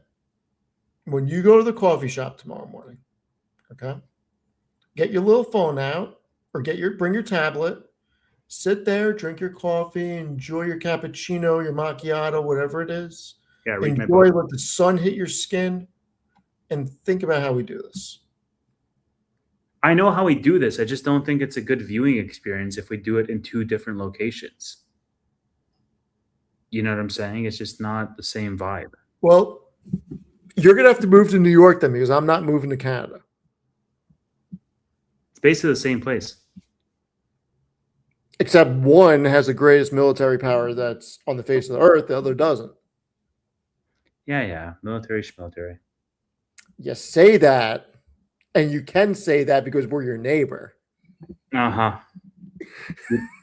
You know who else? Because the U.S. is not allowing a single country to invade Canada. Exactly. So basically, we have the greatest military power in the world, too. By default. Exactly. So it's basically the same thing. All right. This is what we do, Steve. So here's the problem. All right. Here's what we do. I fly to New York. Okay. Yep. And I'll fly to New York for a weekend. Okay. In that weekend, We do a movie marathon. We watch 12 movies. Okay? And then we post one movie per week on Patreon, and we'll have content for the entire quarter. And we could do this multiple times when we just batch the content. But we would actually hook up a computer to the TV, have the camera on us, and the TV is one of the inputs on the computer, so it shows up on StreamYard. Don't worry about that at all. We can edit it in post-production so that we can show the movie and us. And post-production, none of that. No, one take. What are you talking about? Post-production. Well, if you want to post it on, like, you have to cut it up. You're not gonna like do it all at once. Okay. I don't know. We'd have to think about it, but like, we could batch the content. That was my other thought. I was like, if I wanted to do it with you guys, I would have to probably be the one to take the initiative to take the flights. And then it's like, I don't even know if this is going to be, I don't know, it's way easier to do it with someone if you're in the same city. I could do it with Tanner.